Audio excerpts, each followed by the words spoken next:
Hello guys, welcome to the class. One piece arc wise explanations కి స్వాగతం. And ఈ series లో ఇప్పటి వరకు మనం వానో ఆర్క్ లో 1001 చాప్టర్స్ వరకు ఫినిష్ చేసుకున్నాం. ఇక్కడ దాకా సపోర్ట్ చేసినందుకు థ్యాంక్ యూ. ఒకవేళ ఈ ఛానల్ ఎవరైనా కొత్తగా చూస్తుంటే ఖచ్చితంగా సబ్స్క్రైబ్ కూడా చేసుకోండి. అండ్ నా సైడ్ నుంచి ఇంకో రిక్వెస్ట్, ప్లాస్టిక్ ని తక్కువగా యూజ్ చేయడానికి ట్రై చేయండి. చెత్తని డస్ట్బిన్ లో మాత్రమే పడేయండి. మీ చుట్టూ ఉన్న ఎన్విరాన్మెంట్ ని క్లీన్ గా పెట్టుకోండి. చేస్తారని ఆశిస్తూ డైరెక్ట్ గా వీడియోలోకి వెళ్ళిపోదాం. లాస్ట్ పార్ట్ లో Luffy, law, kid, Zoro and killer అందరూ రూఫ్ టాప్ మీదకి చేరుకుంటారు. కినమాన్ వాళ్ళు గాయాలతో ఉండడం చూసిన లూఫీ కోపంతో కైడో మీద అండ్ బిగ్ మమ్ మీద వార్ డిక్లేర్ చేస్తాడు. అండ్ కినమాన్ కి ప్రామిస్ చేస్తాడు, ఎలాగైనా కైడోని ఓడించి వానోని కాపాడతాను అని. ఈ పార్ట్ ఇక్కడ నుండే స్టార్ట్ అవుతుంది. సో సీరియస్ గా ఫైట్ స్టార్ట్ అవగానే కైడో కినమాన్ వాళ్ళ మీద ఏ స్లాషెస్ అయితే యూజ్ చేశాడో వీళ్ళ మీద కూడా అవే యూజ్ చేస్తాడు. కానీ అవి లూఫీ వాళ్ళ మీద పనిచేయవు. కిడ్ తన స్క్రాప్స్ డిఫెండ్ చేసుకుంటే జోరో సింపుల్ గా డైవర్ట్ చేసి పారేస్తాడు. లూఫీ ఫాస్ట్ గా తప్పించుకొని రిటర్న్ లో కైడో మీదే రైఫిల్ అటాక్ ని చేస్తాడు. కిడ్ ఏమో స్లామ్ అటాక్ ని, మన లా ఏమో రూమ్ ని యూజ్ చేసి గామా నైఫ్ ని డైరెక్ట్ గా కైడో బాడీ లోపలికి గుచ్చుతాడు. కానీ వాళ్ళు ఎన్ని అటాక్స్ చేసినప్పటికీ కైడోకు మాత్రం సీరియస్ డ్యామేజ్ అనేది అవ్వదు. అవి జస్ట్ చిన్న చిన్న డ్యామేజెస్ అంతే. ఇంతలో కిల్లర్ కైడో మీద అటాక్ చేస్తాడు. వీళ్ళు ఫైట్ చేస్తూ ఉంటే బిగ్ మమ్ సైలెంట్ గా ఉండదు కదా, తన చుట్టూరా బ్లాక్ క్లౌడ్స్ ని ఫామ్ అయ్యేలా చేసి ఉంటుంది. అండ్ జూస్ ని యూజ్ చేసి ఒక పెద్ద లైట్నింగ్ స్ట్రైక్ తో కిల్లర్ ని అటాక్ చేస్తుంది. కైడో బిగ్ మమ్ తో చెప్తాడు, వీళ్ళు ఊహించిన దానికంటే ఎక్కువ విసిగిస్తున్నారు అని. ఇంతలో లూఫీ కైడో మీద మళ్ళీ అటాక్ చేస్తాడు. కైడో రివర్స్ లో లూఫీ మీద బ్రీత్ బ్లాస్ట్ అటాక్ ని చేస్తే జోరో వెంటనే ట్రాఫీని తనని టెలిపోర్ట్ చేయమని అడుగుతాడు. పాపం లా తిట్టుకుంటూనే చేస్తాడు. తను టెలిపోర్ట్ అయ్యి కైడో బ్రీత్ బ్లాస్ట్ ని ఫ్లయింగ్ డ్రాగన్ అనే అటాక్ తో కట్ చేసి పారేస్తాడు. అది చూసి కైడో ఆశ్చర్యపోతాడు.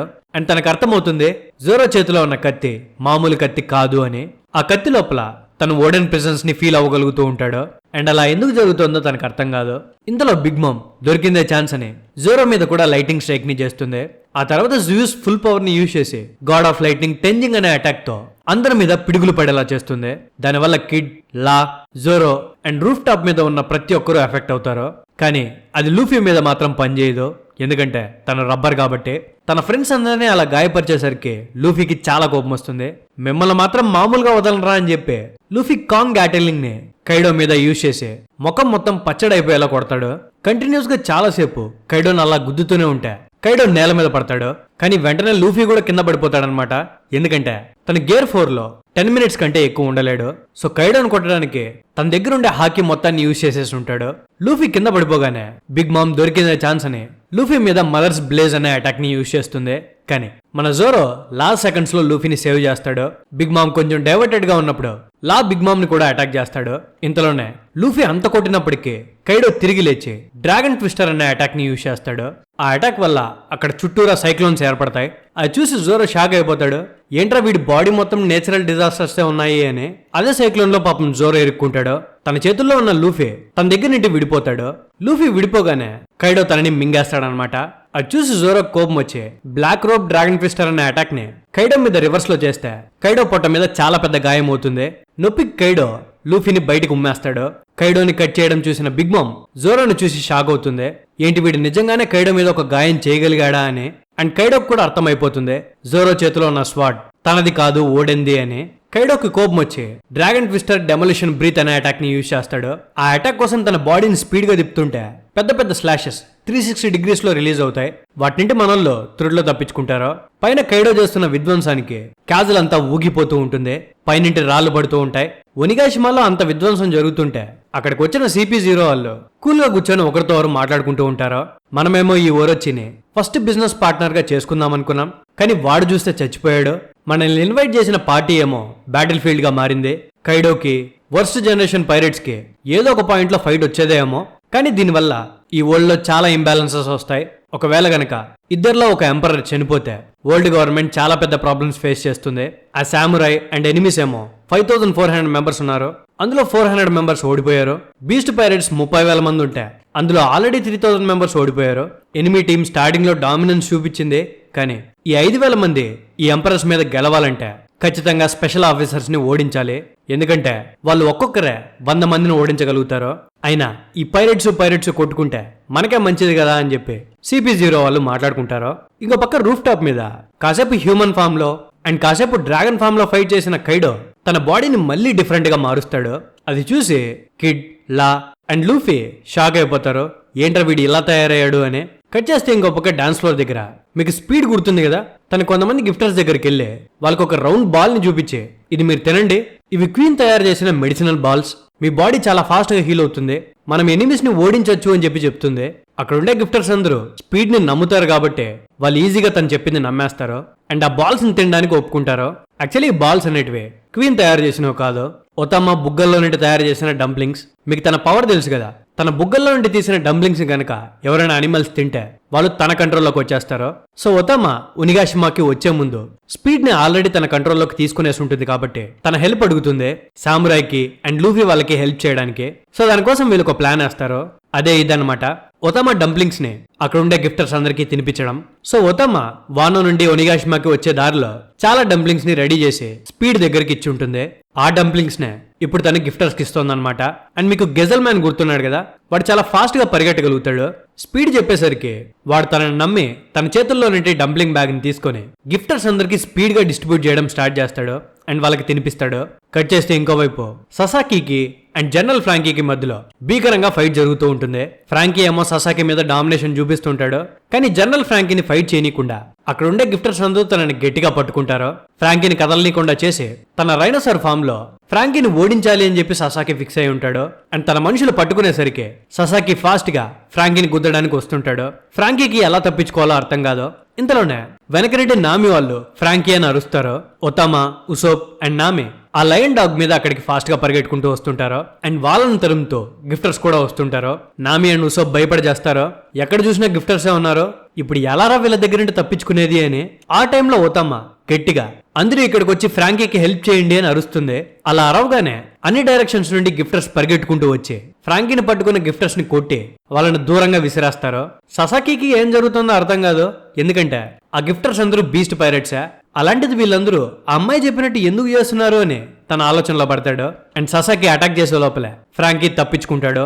ఇంతలోనే నామీనే అండ్ ఉసోప్ ని లేపేయడానికి అల్టీ అండ్ తన బ్రదర్ వీళ్ళ వైపే ఫాస్ట్ గా వచ్చి వాళ్ళ మీద అటాక్ చేయడానికి ట్రై చేస్తారు. కానీ నామి ఒక లైట్నింగ్ అటాక్ ని యూజ్ చేసి ప్రస్తుతానికైతే ఉల్టీని ఆపుతుంది. కానీ ఆ లైట్నింగ్ పవర్ సరిపోదని నామికి అర్థమవుతుంది. ఇంతలో ఉసోప్ ఒతామా దగ్గర నుంచి ఇంకొన్ని డంప్లింగ్స్ ని తీసుకుని స్ట్రైట్ గా గిఫ్టర్స్ నోట్లోకి వదులుతాడు. సో వాళ్ళు కూడా ఒతామా కంట్రోల్లోకి వచ్చేస్తారు. అసలు ఇక్కడ ఏం జరుగుతుందరా అని చెప్పి ససాకి ఆలోచిస్తూ ఉంటే ఫ్రాంకీ ససాకి మూతి మీద గుద్ది ఎక్కడ చూస్తున్నారా ఇక్కడ చూడు అని చెప్పి తన మీద విక్టరీ ఫ్లాష్ అటాక్ ని యూజ్ చేస్తాడు. దెబ్బకి ససాకి పక్కన పడతాడు అనమాట. ఇంకో పక్క బ్యాంక్వెట్ హాల్ 3rd ఫ్లోర్ లో సాంజీ ఏమో బ్లాక్ మారియా గ్రూప్ కి దొరికిపోయి ఉంటాడు. ఆ గ్రూప్ లో ఎవరెవరైతే అబ్బాయిలు ఉన్నారో వాళ్ళందరినీ సాంజీ తుక్కురు ఎగ్గొట్టి వదిలేసి ఉంటాడు, దారుణంగా కొట్టుంటాడు. కానీ అక్కడ ఉండే ఒక్క అమ్మాయిని కూడా టచ్ చేసి ఉన్నాడు. బ్లాక్ మారియా అది చూసి, నువ్వు జెంటిల్మెన్ లా ఉన్నావు సాంజీ, అక్కడ ఉండే అబ్బాయిలు మాత్రం అంత దారుణంగా కొట్టి మా మీద మాత్రం చేయత్తలేదు, నువ్వు చాలా బలవంతుడివే అయినప్పటికీ మాతో గెలవడం నీ వల్ల కాదు, నీ లైఫ్ అనేది మా చేతుల్లో ఉంది. సో మా కోసం ఒక పని చేయి, నీకో రాబిన్ని ఇక్కడికి రమ్మని పిలువు. ఆ అమ్మాయిని సొంతం చేసుకోవడానికి కైడో ఎప్పటి నుండో ప్రయత్నిస్తున్నాడు. మేము తనని క్యాప్చర్ చేసి చేతులు కాళ్ళు తీసేసి తనని ఎక్కడికి పారిపోకుండా చేస్తాం. మా పని అయిపోయిన తర్వాత తనని చంపేస్తామని అంటే సాంజీ బ్లాక్ మరియాకి వార్నింగ్ ఇస్తాడు, నీకో రాబిన్ని తక్కువ అంచనా వేయొద్దు అని. కట్ చేసి ఇంకోవైపు పర్ఫార్మెన్స్ ఫ్లోర్ దగ్గర బోఆహాంగ్ 9 స్కాబర్డ్స్ ని వెతికి పట్టేసి ఉంటుంది. వాళ్ళుండే లొకేషన్ ని కింగ్ కి చెప్పేస్తుంది అనమాట. వాళ్ళు ట్రెజర్ రెపాజిటరీలో దాక్కుని ఉంటారు, అక్కడే రెస్ట్ తీసుకుంటూ ఉంటారనమాట. బోఆహాంగ్ వాళ్ళ లొకేషన్ చెప్పేసింది కాబట్టి కింగ్ ఒక్క సెకండ్ కూడా లేట్ చేయకుండా బ్లాక్ మరియాని కాంటాక్ట్ చేస్తాడు.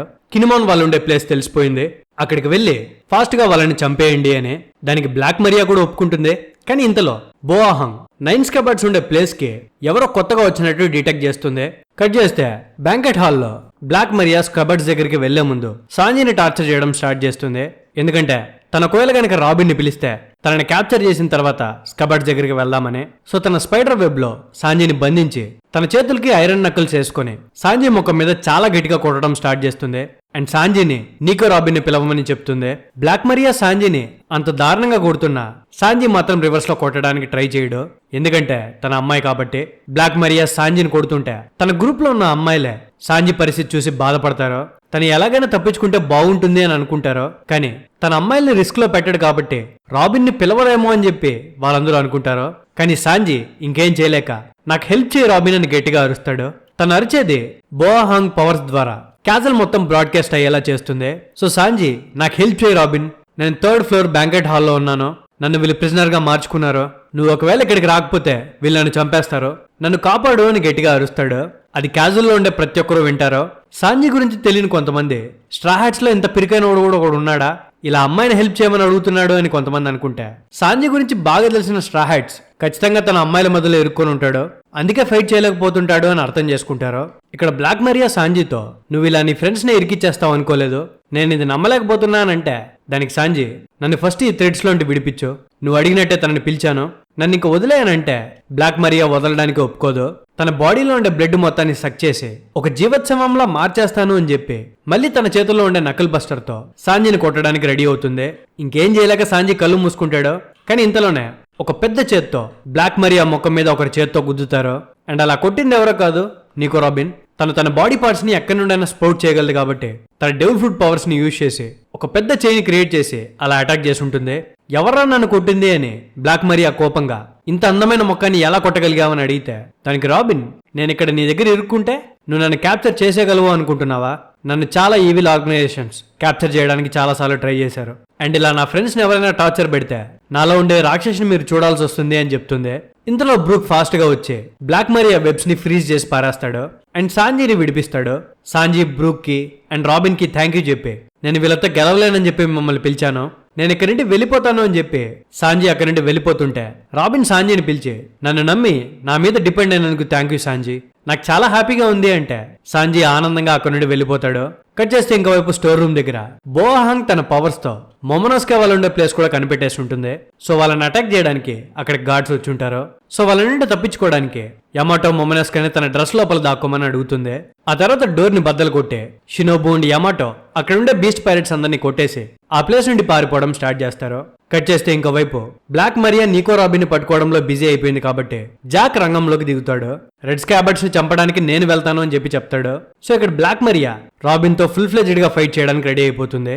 ఇంకో పక్క యమాటో, మొమోనోస్కే అండ్ షినోబు ముగ్గురు సీల్డ్ స్టోర్ రూమ్ దగ్గర నుంచి తప్పించుకుంటున్నారు అని ఒక బ్రాడ్కాస్ట్ బోవా హ్యాంగ్ నుండి వినిపిస్తుంది. సాంజీ అది విని ఎనిమీస్ మొమోనోస్కే అండ్ షినోబు వెనకాల పడుతున్నారని ఆ సీల్డ్ స్టోర్ రూమ్ ఏవైపు ఉందో ఒక బీస్ట్ పైరెట్ ని అడిగి తెలుసుకుంటాడు. కానీ తను చెప్పిన ప్రదేశం ఎగ్జాక్ట్ గా కినిమాన్ వాళ్ళ గ్రూప్ కి ఆపోజిట్ డైరెక్షన్ లో ఉంటుంది. సో సాంజీకి అర్థం కాదు తను ఇప్పుడు కినిమాన్ వాళ్ళ దగ్గరికి వెళ్ళాలా లేకపోతే మొమోనోస్కేని సేవ్ చేయడానికి వెళ్ళాలా అని. ఇంకో పక్క ఒనిగాషిమా ఎంట్రన్స్ దగ్గర పెరస్పెరోకి, క్యారెట్ కి అండ్ వాండాకి మధ్యలో ఫైట్ జరుగుంటుంది. క్యారెట్ అండ్ వాండా ఇద్దరు సూలాంగ్ ఫామ్ లో ఉన్నంత సేపు పెరస్పెరోతో బాగానే ఫైట్ చేసి ఉంటారు. కానీ వాళ్ళు ఎక్కువసేపు సూలాంగ్ ఫామ్ లో ఉండలేరు కాబట్టి పెరస్పెరో వాళ్ళిద్దరిని ఓడించేసి ఉంటాడు అండ్ క్యాజల్ లోపలికి ఎంటర్ అవడానికి వెళ్తాడు. కట్ చేస్తే ఇంకోవైపు పర్ఫార్మెన్స్ ఫ్లోర్ లో అప్పటిదాకా ఐస్ మోన్స్టర్స్ గా మారకుండా మార్కో ఫ్లేమ్స్ సేవ్ చేస్తూ ఉండుంటాయి. కానీ మెల్లగా మార్కో ఫ్లేమ్స్ పవర్ తగ్గిపోవడం వల్ల మళ్ళీ వాళ్ళు ఐస్ మోన్స్టర్స్ గా మారడం స్టార్ట్ చేస్తారు. వీళ్ళని నార్మల్ చేయడానికి యాంటీడోట్ ని తీసుకున్న చాపర్ అందరికీ సరిపోయేంత యాంటీడోట్ ని తయారు చేస్తూ ఉంటాడు. అండ్ వాళ్ళని ఎవరు డిస్టర్బ్ చేయకుండా వాళ్ళుండే ప్లేస్ ని ఎక్స్ డ్రేక్ అండ్ హ్యూగ్రో ఇద్దరు గార్డ్ చేస్తూ ఉంటారు. మామూలుగా హ్యూగ్రో ముసలాడు అయిపోయాడు కాబట్టి చాలా చిన్నగా మారిపోయి ఉండి ఉంటాడు. కానీ ఇప్పుడు తను కూడా వైరస్ తో ఎఫెక్ట్ అయి ఉంటాడు కాబట్టి తన ప్రైమ్ లో తను ఎంత ఉండేవాడో ఆ సైజ్ కి మారిపోయి ఉంటాడు అండ్ అంతే పవర్ఫుల్ గా మారిపోయి ఉంటాడు. ఎందుకంటే తన బాడీ లోపలికి ఎంటర్ అయ్యే వైరస్ తన లోపల ఉండే ఫుల్ పవర్ ని యూజ్ చేస్తూ ఉంటుంది. అంటే తన లోపల ఉండే ఫుల్ ఎనర్జీ అన్నమాట. ఇది ఇలాగే కంటిన్యూ అయితే తను పూర్తిగా ఐస్ మోన్స్టర్ లా మారిపోయి తన పవర్ ని మొత్తం యూజ్ చేసేసి ఇంకా పూర్తిగా చనిపోతాడు. సో అది జరిగే లోపలే తను ఎంతమందిని కుదిరితే అంతమంది ఎనిమీస్ ని ఓడించాలని డిసైడ్ అవుతాడు. ఒకవేళ పొరపాటున తన ఐస్ మోన్స్టర్ లా మారిపోతే తనని ఖచ్చితంగా చంపేమని తన ఫాలోవర్స్ కి చెప్తాడు. ఎందుకంటే ఒకసారి ఐస్ మోన్స్టర్ గా మారిపోతే వాళ్ళు ఎవరిని అటాక్ చేస్తారో అనేది చెప్పలేం. సో బాస్ హ్యూగ్రో తను ప్రైమ్ లో ఎంత పవర్ఫుల్ గా ఉండేవాడో అలా మారిపోయి ఉంటాడు కాబట్టి ఒరోచి ఫాలోయర్స్ ఒకసారి తన పవర్ ని టెస్ట్ చేయాలనుకుంటారో. సో హ్యూగరోని అటాక్ చేయడానికి తన వైపే వస్తే హ్యూగరో ఫ్లేమింగ్ హెయిర్ అనే అటాక్ ని యూజ్ చేసి వాళ్ళందరినీ దూరంగా ఎగరగొట్టి పారేస్తాడు. అక్కడుండే ఎనిమీస్ తనని లిటరలీ టచ్ కూడా చేయలేకపోతారు. తనంత పవర్ఫుల్ గా ఉంటాడనమాట. సో హ్యూగరో అక్కడుండే బీస్ట్ పైరెట్స్ ని అండ్ వాళ్ళ సపోర్టర్స్ ని ఒకరి తర్వాత ఒకరిని లేపేస్తుంటే ఇలా అయితే కష్టం అని చెప్పి అదంతా చూస్తున్న క్వీన్ దూరం నుండి ఒక లేజర్ బీమ్ తో తనని చంపడానికి ట్రై చేస్తాడు. కానీ మార్కో ద ఫీనిక్స్ తన అటాక్ చేయకుండా ఆపి క్వీన్ ని ఇంజూర్ చేస్తాడు. కానీ క్వీన్ తిరిగి లేచి మార్కో మీద ఒక లేజర్ బీమ్ అటాక్ ని చేస్తే ఆ అటాక్ నుంచి మార్కో తప్పించుకుంటాడు. కానీ పక్కనే ఉన్న కింగ్ తన స్వాడ్ తో మార్కోని కట్ చేసి పారేస్తాడు. కానీ మార్కో ఒక ఫీనిక్స్ కాబట్టి ఆ స్వాడ్ తనని ఏమీ చేయలేదు. తను తన నార్మల్ ఫామ్ లోకి మారి బ్లూ బర్డ్ అనే అటాక్ ని కింగ్ మీద చేస్తాడు. దెబ్బ కింగ్ చాలా దూరం ఎగిరిపడతాడనమాట. ఆ తర్వాత కింద పడిపోయిన కింగ్ మీద మళ్ళీ అటాక్ చేస్తాడు. ఇంతలో అక్కడ క్వీన్ తన నార్మల్ ఫామ్ లోకి వచ్చి మార్కోని వెనక నుండి అటాక్ చేయడానికి ట్రై చేస్తే మార్కో క్వీన్ ని తన్ని ఇంకోవైపు విసిరి కొడతాడు. యాక్చువల్లీ క్వీన్ అండ్ కింగ్ ఇద్దరు బీస్ట్ పైరేట్స్ లో లీడ్ పర్ఫార్మర్స్, అంటే కైడో తర్వాత నెక్స్ట్ పవర్ఫుల్ బీయింగ్స్ అన్నమాట. అలాంటి ఇద్దరితో మార్కో ఒక్కడే ఫైట్ చేయగలుగుతున్నాడు. దీన్ని బట్టి మీరు అర్థం చేసుకోవచ్చు వైట్ బియర్డ్ పైరేట్స్ అనే వాళ్ళు ఎంత పవర్ఫుల్ గా ఉండేవాళ్ళో. కానీ ఇద్దరు స్ట్రాంగ్ పీపుల్ తో మార్కో ఒక్కడే ఫైట్ చేస్తూ అక్కడ ఉండే చాలా మందిని తన ఫైర్ పవర్ తో మోన్స్టర్ గా మారిపోకుండా కూడా ఆపుతుంటాడు. సో తన లోపల ఎనర్జీ మెల్లగా అయిపోతూ ఉంటుంది. అండ్ వైరస్ తో ఎఫెక్ట్ అయ్యే వాళ్ళు కూడా పూర్తిగా మోన్స్టర్స్ లా మారిపోతూ ఉంటారు. సో హ్యోగురో తను పూర్తిగా మారిపోయే ముందే తన ఫాలోయర్ ని తన తల్ల నరికేయమని అడుగుతాడు. అండ్ హ్యోగురో చనిపోవడానికి రెడీ అయిపోతాడు. తన మిగతా ఫాలోయర్స్ తను చనిపోవడం అస్సలు చూడలేకపోతారు. ఇంతలో బీస్ట్ పైరేట్స్ లో ఒక ప్రాబ్లం స్టార్ట్ అవుతుంది. బీస్ట్ పైరేట్స్ లో ఒకడు క్వీన్ ని ఎనిమిస్ చనిపోవడంలో తప్పు లేదు, మేం కూడా ఈ వైరస్ కి ఎఫెక్ట్ అయ్యాం, మేమెందుకు చనిపోవాలి, మనమందరం ఒకటే సైడ్ లో ఉన్నాం కదా అని అడిగితే దాని క్వీన్ చాలా కోపంగా, అసలు మీరెవర్రా, ఈ ఐసోని అనేది నా మాస్టర్ పీస్, నేను దీన్ని సగం తయారు చేసిందే మీకోసం, ఇక్కడ ఉండే ప్లెజరర్స్ స్మైల్ ఫ్రూట్ తిన్నారు కానీ మీకు ఎటువంటి పవర్స్ రాలేదు, మీరు నవ్వడానికి తప్ప దేనికి పనికిరారు. And waiters smile fruit production ఆగిపోయింది కాబట్టి మీకు ఎప్పటికీ పవర్స్ రావు, సో మీ వల్ల కూడా యూస్ లేదు. సో ఈ ఐసోని వైరస్ కి ఎఫెక్ట్ అయ్యి మీ జీవితాల్ని బీస్ట్ పైరేట్స్ కి అంకితం చేయండి, దానికి తప్ప మీరు దేనికి పనికిరారు, మీరు చనిపోయినా మేము వేరే వాళ్ళని వెతుక్కుంటామని చాలా నీచంగా మాట్లాడతాడు. సో పర్ఫార్మెన్స్ ఫ్లోర్ దగ్గర ఉండే బీస్ట్ పైరేట్ సోల్జర్స్ ఏంట్రా ఇతను ఇలా మాట్లాడుతున్నాడు, మన జీవితాలని ఇలాంటి వాళ్ళ కోసం త్యాగం చేయాలా అని మెల్లగా వాళ్ళ ఆలోచన మారడం స్టార్ట్ అవుతుంది. ఇంతలో బాస్ హ్యోగురో అని తన ఫాలోయర్ చంపడానికి ట్రై చేస్తాడు. ఇంకా తన క్యూర్ లేదని డిసైడ్ అయిపోయి, కానీ కత్తి మెడకు తగిలే లోపలే చాపర్ అక్కడికి వచ్చేస్తాడు. అది కూడా తన ఫుల్ బాడీ క్యూర్ అయిపోయి. సో చాపర్ ఆ కత్తి నాపి ఇక్కడ ఎవరు చనిపోవాల్సిన అవసరం లేదు అని చెప్పి తనకు సపోర్ట్ గా వచ్చిన మియాగి అండ్ ట్రిస్టిన్ మింగ్స్ ని క్యానన్ తీసుకొని రమ్మని అడుగుతాడు. అండ్ అక్కడ ఒక పెద్ద బ్లాస్ట్ చేస్తాడు. ఆ బ్లాస్ట్ వల్ల అక్కడ ఒక పెద్ద స్మోక్ ఏర్పడుతుంది. దాన్ని చాపర్ ఫేజ్ నెబులైజర్ అని పిలుస్తాడు. ఆ నెబులైజర్ లో ఉండే స్మోక్ ని పీల్చుకోగానే అక్కడ ఐస్ మోన్స్టర్స్ గా మారిపోయిన ప్రతి ఒక్కరు నార్మల్ గా మారిపోతుంటారు. అది చూసి క్వీన్ కోపంగా ఏం చేసావు రకూన్ అని చెప్పి తిడితే దానికి చాపర్, నాకు దొరికిన యాంటీబాడీస్ బేస్ ని యూజ్ చేసి నేను ఒక కొత్త వైరస్ ని తయారు చేశాను, కానీ ఇది నీ వైరస్ ని చంపుతుంది, ఒక్కొక్కరికి ఇంజెక్షన్ ఇవ్వడం కంటే ఇలా స్మోక్ ద్వారా స్ప్రెడ్ చేయడం కరెక్ట్ అని ఇలా చేశాను అని అంటే దానికి క్వీన్, అయితే మా వాళ్ళని ఎందుకు సేవ్ చేశావు అని అడుగుతాడు. దానికి చాపర్, ఏ డిసీజ్ వల్ల వైరస్ వల్ల ఎవరు సఫర్ అవ్వడానికి వీల్లేదు, అది మా వాళ్ళైనా ఎనిమీస్ అయినా నేను దానికి ఒప్పుకోను అని అంటే క్వీన్ కోపంగా చాపర్ మీద బుల్లెట్స్ తో అటాక్ చేయడానికి ట్రై చేస్తాడు. కానీ ఆ బుల్లెట్స్ అడ్డంగా బీస్ట్ పైరేట్స్ పడి చాపర్ ని సేవ్ చేస్తారు. ఇన్ని రోజులు బీస్ట్ పైరేట్స్ లో క్వీన్ కింద పనిచేసిన వాళ్ళు మమ్మల్ని పురుగుల్లాగే చూశారు, కానీ ఎనిమి అయినా నువ్వు మా ప్రాణాలు కాపాడడానికి ట్రై చేశావు, నువ్వు కాపాడిన ఈ లైఫ్స్ మీకే సొంతం అని చెప్పి పర్ఫార్మెన్స్ ఫ్లోర్ మీద ఉన్న బీస్ట్ పైరేట్స్ అందరూ ఒక్కసారిగా చాపర్ సైడ్ తిరిగేస్తారు. క్వీన్ కి ఇంకా ఎక్కువ కోపం వస్తుంది. సో అక్కడున్న బీస్ట్ పైరేట్స్ అందరినీ ఒకటేసారి లేపేయాలనుకుంటాడు. కానీ వాళ్ళ మీద అటాక్ చేసే లోపల చాపర్ తన రంబుల్ ఫామ్ లోకి మారి నేను రకూన్ కాదురా అని చెప్పి చాలా గట్టిగా క్వీన్ కొడతాడు. అది చూసి ఎక్స్ డ్రేక్, హ్యోగురో అండ్ తన ఫాలోయర్స్ తో పాటు మార్కో కూడా ఆశ్చర్యపోతాడు, ఏంటి చాపర్ ఈ ఫామ్ లోకి మారగలుగుతాడా అని. అండ్ ఇంకోసారి మనం తనని రకూన్ డాగ్ అని చెప్పి పిలవకూడదు అని చెప్పి భయపడతారు. కట్ చేస్తే ఇంకోవైపు రైట్ బ్రెయిన్ టవర్ దగ్గర యమాటో, షినోబు అండ్ మొమనోస్ కి కలిపి వెళ్తూ ఉంటే మొమనోస్ కే బాధపడతాడు. అందరూ తన కోసం ఫైట్ చేస్తుంటే తను మాత్రం రిటర్న్ లో ఏం చేయలేకపోతున్నందుకు తన బాధలో హ్యూమన్ ఫామ్ లో నుండి డ్రాగన్ ఫామ్ లోకి మారతాడు. అది చూసి షినోబు అండ్ యమాటో ఆశ్చర్యపోతారు. కట్ చేస్తే గెస్ట్ పార్లర్ లో కూర్చొనున్న CP0 వాళ్ళు ఎగ్జాక్ట్ గా ఈ టాపిక్ గురించే మాట్లాడుకుంటూ ఉంటారు. యాక్చువల్లీ కొన్ని సంవత్సరాలకు ముందు వరల్డ్ గవర్నమెంట్ కైడోని క్యాప్చర్ చేసి ఉంటుంది. ఆ టైంలో వాళ్ళు తన బ్లడ్ శాంపుల్స్ ని తీసుంటారు. అండ్ వేగాపంక్ వాటిలో నుండి ఒక డెవిల్ ఫ్రూట్ ని తయారు చేయాలని కొన్ని డెవిల్ ఫ్రూట్స్ ని తయారు చేస్తాడు. కానీ అవేవి వర్క్ చేయలేదని వరల్డ్ గవర్నమెంట్ కి ఇన్ఫార్మ్ చేసి ఉంటాడు. కానీ రూమర్ ఏంటంటే తను తయారు చేసిన డెవిల్ ఫ్రూట్ ఇంకా పంక్ హజార్డ్ లోనే ఉంది అని. సో ఈ CP0 వాళ్ళు మాట్లాడుకునే దాన్ని బట్టి మనకు అర్థమయ్యేది ఏంటంటే మొమనాస్ కే వాళ్ళు పంక్ హజార్డ్ కి వెళ్ళినప్పుడు తను ఆకలితో ఏ డెవిల్ ఫ్రూట్ అయితే తిన్నాడో ఆ devil fruit normal devil fruit కాదు, కైడో బ్లడ్ శాంపుల్స్ నుండి తయారు చేసిన mythical zone dragon devil fruit, దాని ఎగ్జాక్ట్ కాపీనే మన మొమనాస్ కే తిన్నాడు. ఇదిలా ఉంటే కినిమాన్ అండ్ మిగతా స్కాబర్డ్స్ అందరూ ట్రెజర్ రెపోజిటరీలో రెస్ట్ తీసుకుంటూ ఉంటారు. అండ్ వీళ్ళు ఇక్కడ ఉన్నారని చెప్పి ఆల్రెడీ బోహాంగ్ అందరికి చెప్పేసి ఉంటుంది. సో కినిమాన్ వాళ్ళు నెక్స్ట్ ఏం చేయాలి అని ఆలోచిస్తుంటే సడన్ గా డోర్ ఓపెన్ అవుతుంది.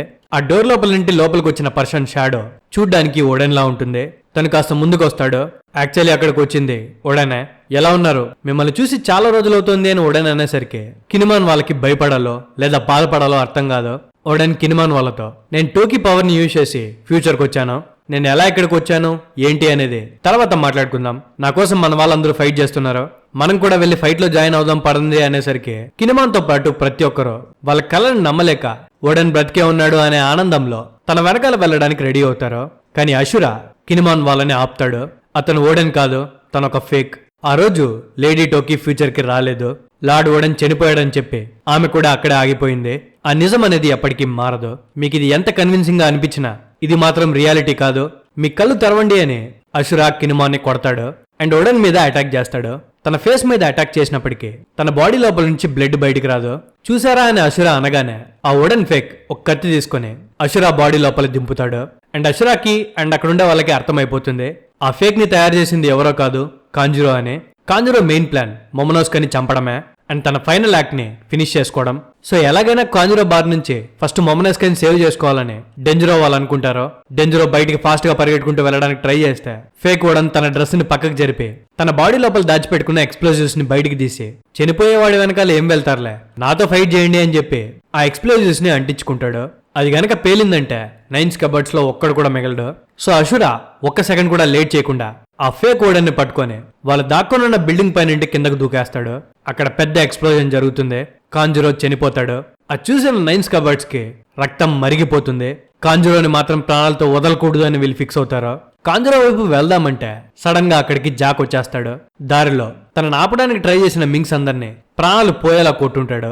జాక్ ని చూసిన dog storm, cat viper, Kinemon, Okiku and మిగతా వాళ్ళతో ఈ జాక్ గాని నేను చూసుకుంటాను, వాడు ఇంజూర్ అయి ఉన్నాడు, నేను ఇంజూర్ అయి ఉన్నాను, మీరు వెళ్లి మొమనోస్కని సేవ్ చేయండి, నేను ఇక్కడంతా చూసుకుంటాను అనేసరికి డాగ్ స్టామ్ ని నమ్మి కినిమాన్ వాళ్ళు అక్కడి నుండి బయలుదేరతారు. కట్ చేస్తే క్యాజల్ లో మంటలు స్టార్ట్ అవుతాయి. ఆ మంటల్ని క్రియేట్ చేసింది ఎవరో కాదు, ఊరొచ్చిగాడు. కైడో తన తల నరికేసినప్పటికే తన డెవిల్ ఫుడ్ పవర్స్ వల్ల తను మళ్ళీ తిరిగి వస్తాడు. తనని మోసం చేసినందుకు అందరినీ ఒకేసారి చంపేయాలనుకుంటాడు. కట్ చేస్తే ఇంకో వైపు యమాటో మొమనోస్కేని నువ్వు ఎప్పటి నుంచి ఇలా డ్రాగన్ లా మారుతున్నావు అని అడుగుతుంది. దానికి మొమనోస్కే, నేను లూఫీ వాళ్ళని మీట్ అయినప్పటి నుంచి డ్రాగన్ లా మారగలుగుతున్నాను, కానీ నా సైజ్ చాలా తక్కువ ఉంది. ఒకవేళ కనుక నా సైజ్ చాలా పెద్దగా ఉండుంటే నేను అందరికి హెల్ప్ చేసేవాడిని అని చెప్పి అంటాడు. అది విని యమాటో, నువ్వే కాదు మొమనోస్కే, నాకు కూడా లూఫీ వాళ్ళకి హెల్ప్ చేయాలని ఉంది. పైన వాళ్ళ సిచ్యువేషన్ ఎలా ఉందో అని అంటే దానికి మొమనోస్కే లూఫీ బాగా వీక్ అయిపోయినట్టు తెలుస్తోంది, కానీ ప్రస్తుతానికైతే తను బానే ఉన్నాడు అని అంటుంది. అది విని షినోబు ఆశ్చర్యపోతుంది. లూఫీకి ఎలా ఉంది ఏంటి అనేది నీకెలా తెలుసు అని అడిగితే దానికి మొమనోస్కే దగ్గర సమాధానం ఉండదు. కట్ చేస్తే రూఫ్ టాప్ మీద లూఫీ వాళ్ళు కైడో అండ్ బిగ్ మామ్ తో భీకరంగా ఫైట్ చేస్తారు, గానీ వాళ్ళిద్దరూ కలిసి ఉండగా వాళ్ళని ఓడించడం కష్టమని వీళ్ళకి అర్థమవుతుంది. సో ఎలాగైనా వాళ్ళిద్దరిని సెపరేట్ చేయాలని వాళ్ళు ఫిక్స్ అవుతారు. కట్ చేసే క్యాజల్ లోపల ఈ ఒరెచ్చిగాడు అంటించిన నిప్పు గట్టిగా స్ప్రెడ్ అవుతూ ఉంటుంది. దాన్ని బీస్ట్ పైరట్స్ ఆపడానికి ట్రై చేస్తుంటారు. అండ్ మొమనోస్కాని కాపాడడానికి బయలుదేరిన స్కాబర్డ్స్ కి ఓరోచి కనిపిస్తాడు. బతికే ఉన్న ఓరోచిని చూసి వీళ్ళు షాక్ అవుతారు. ఓరోచి స్కాబర్డ్స్ ని చూడగానే చాలా కోప్పడి వాళ్ళని చంపేస్తాను అని చెప్తే ఫుకురో కుజి ఓరోచిని ఆపుతాడు. వాళ్ళు చాలా మంది ఉన్నారు, మనం వెళ్ళిపోదాము అని. కానీ ఓరోచి ఒప్పుకోడు. కైడోతో ఫైట్ చేసి వాళ్ళు వీక్ అయిపోయి ఉంటారు కాబట్టి వాళ్ళని ఇప్పుడే చంపేసి నా పగ తీర్చుకుంటాను అని చెప్పి తను 7 హెడెడ్ సర్పెంట్ లా మారతాడు. కానీ దానివల్ల యూజ్ ఏం లేదు.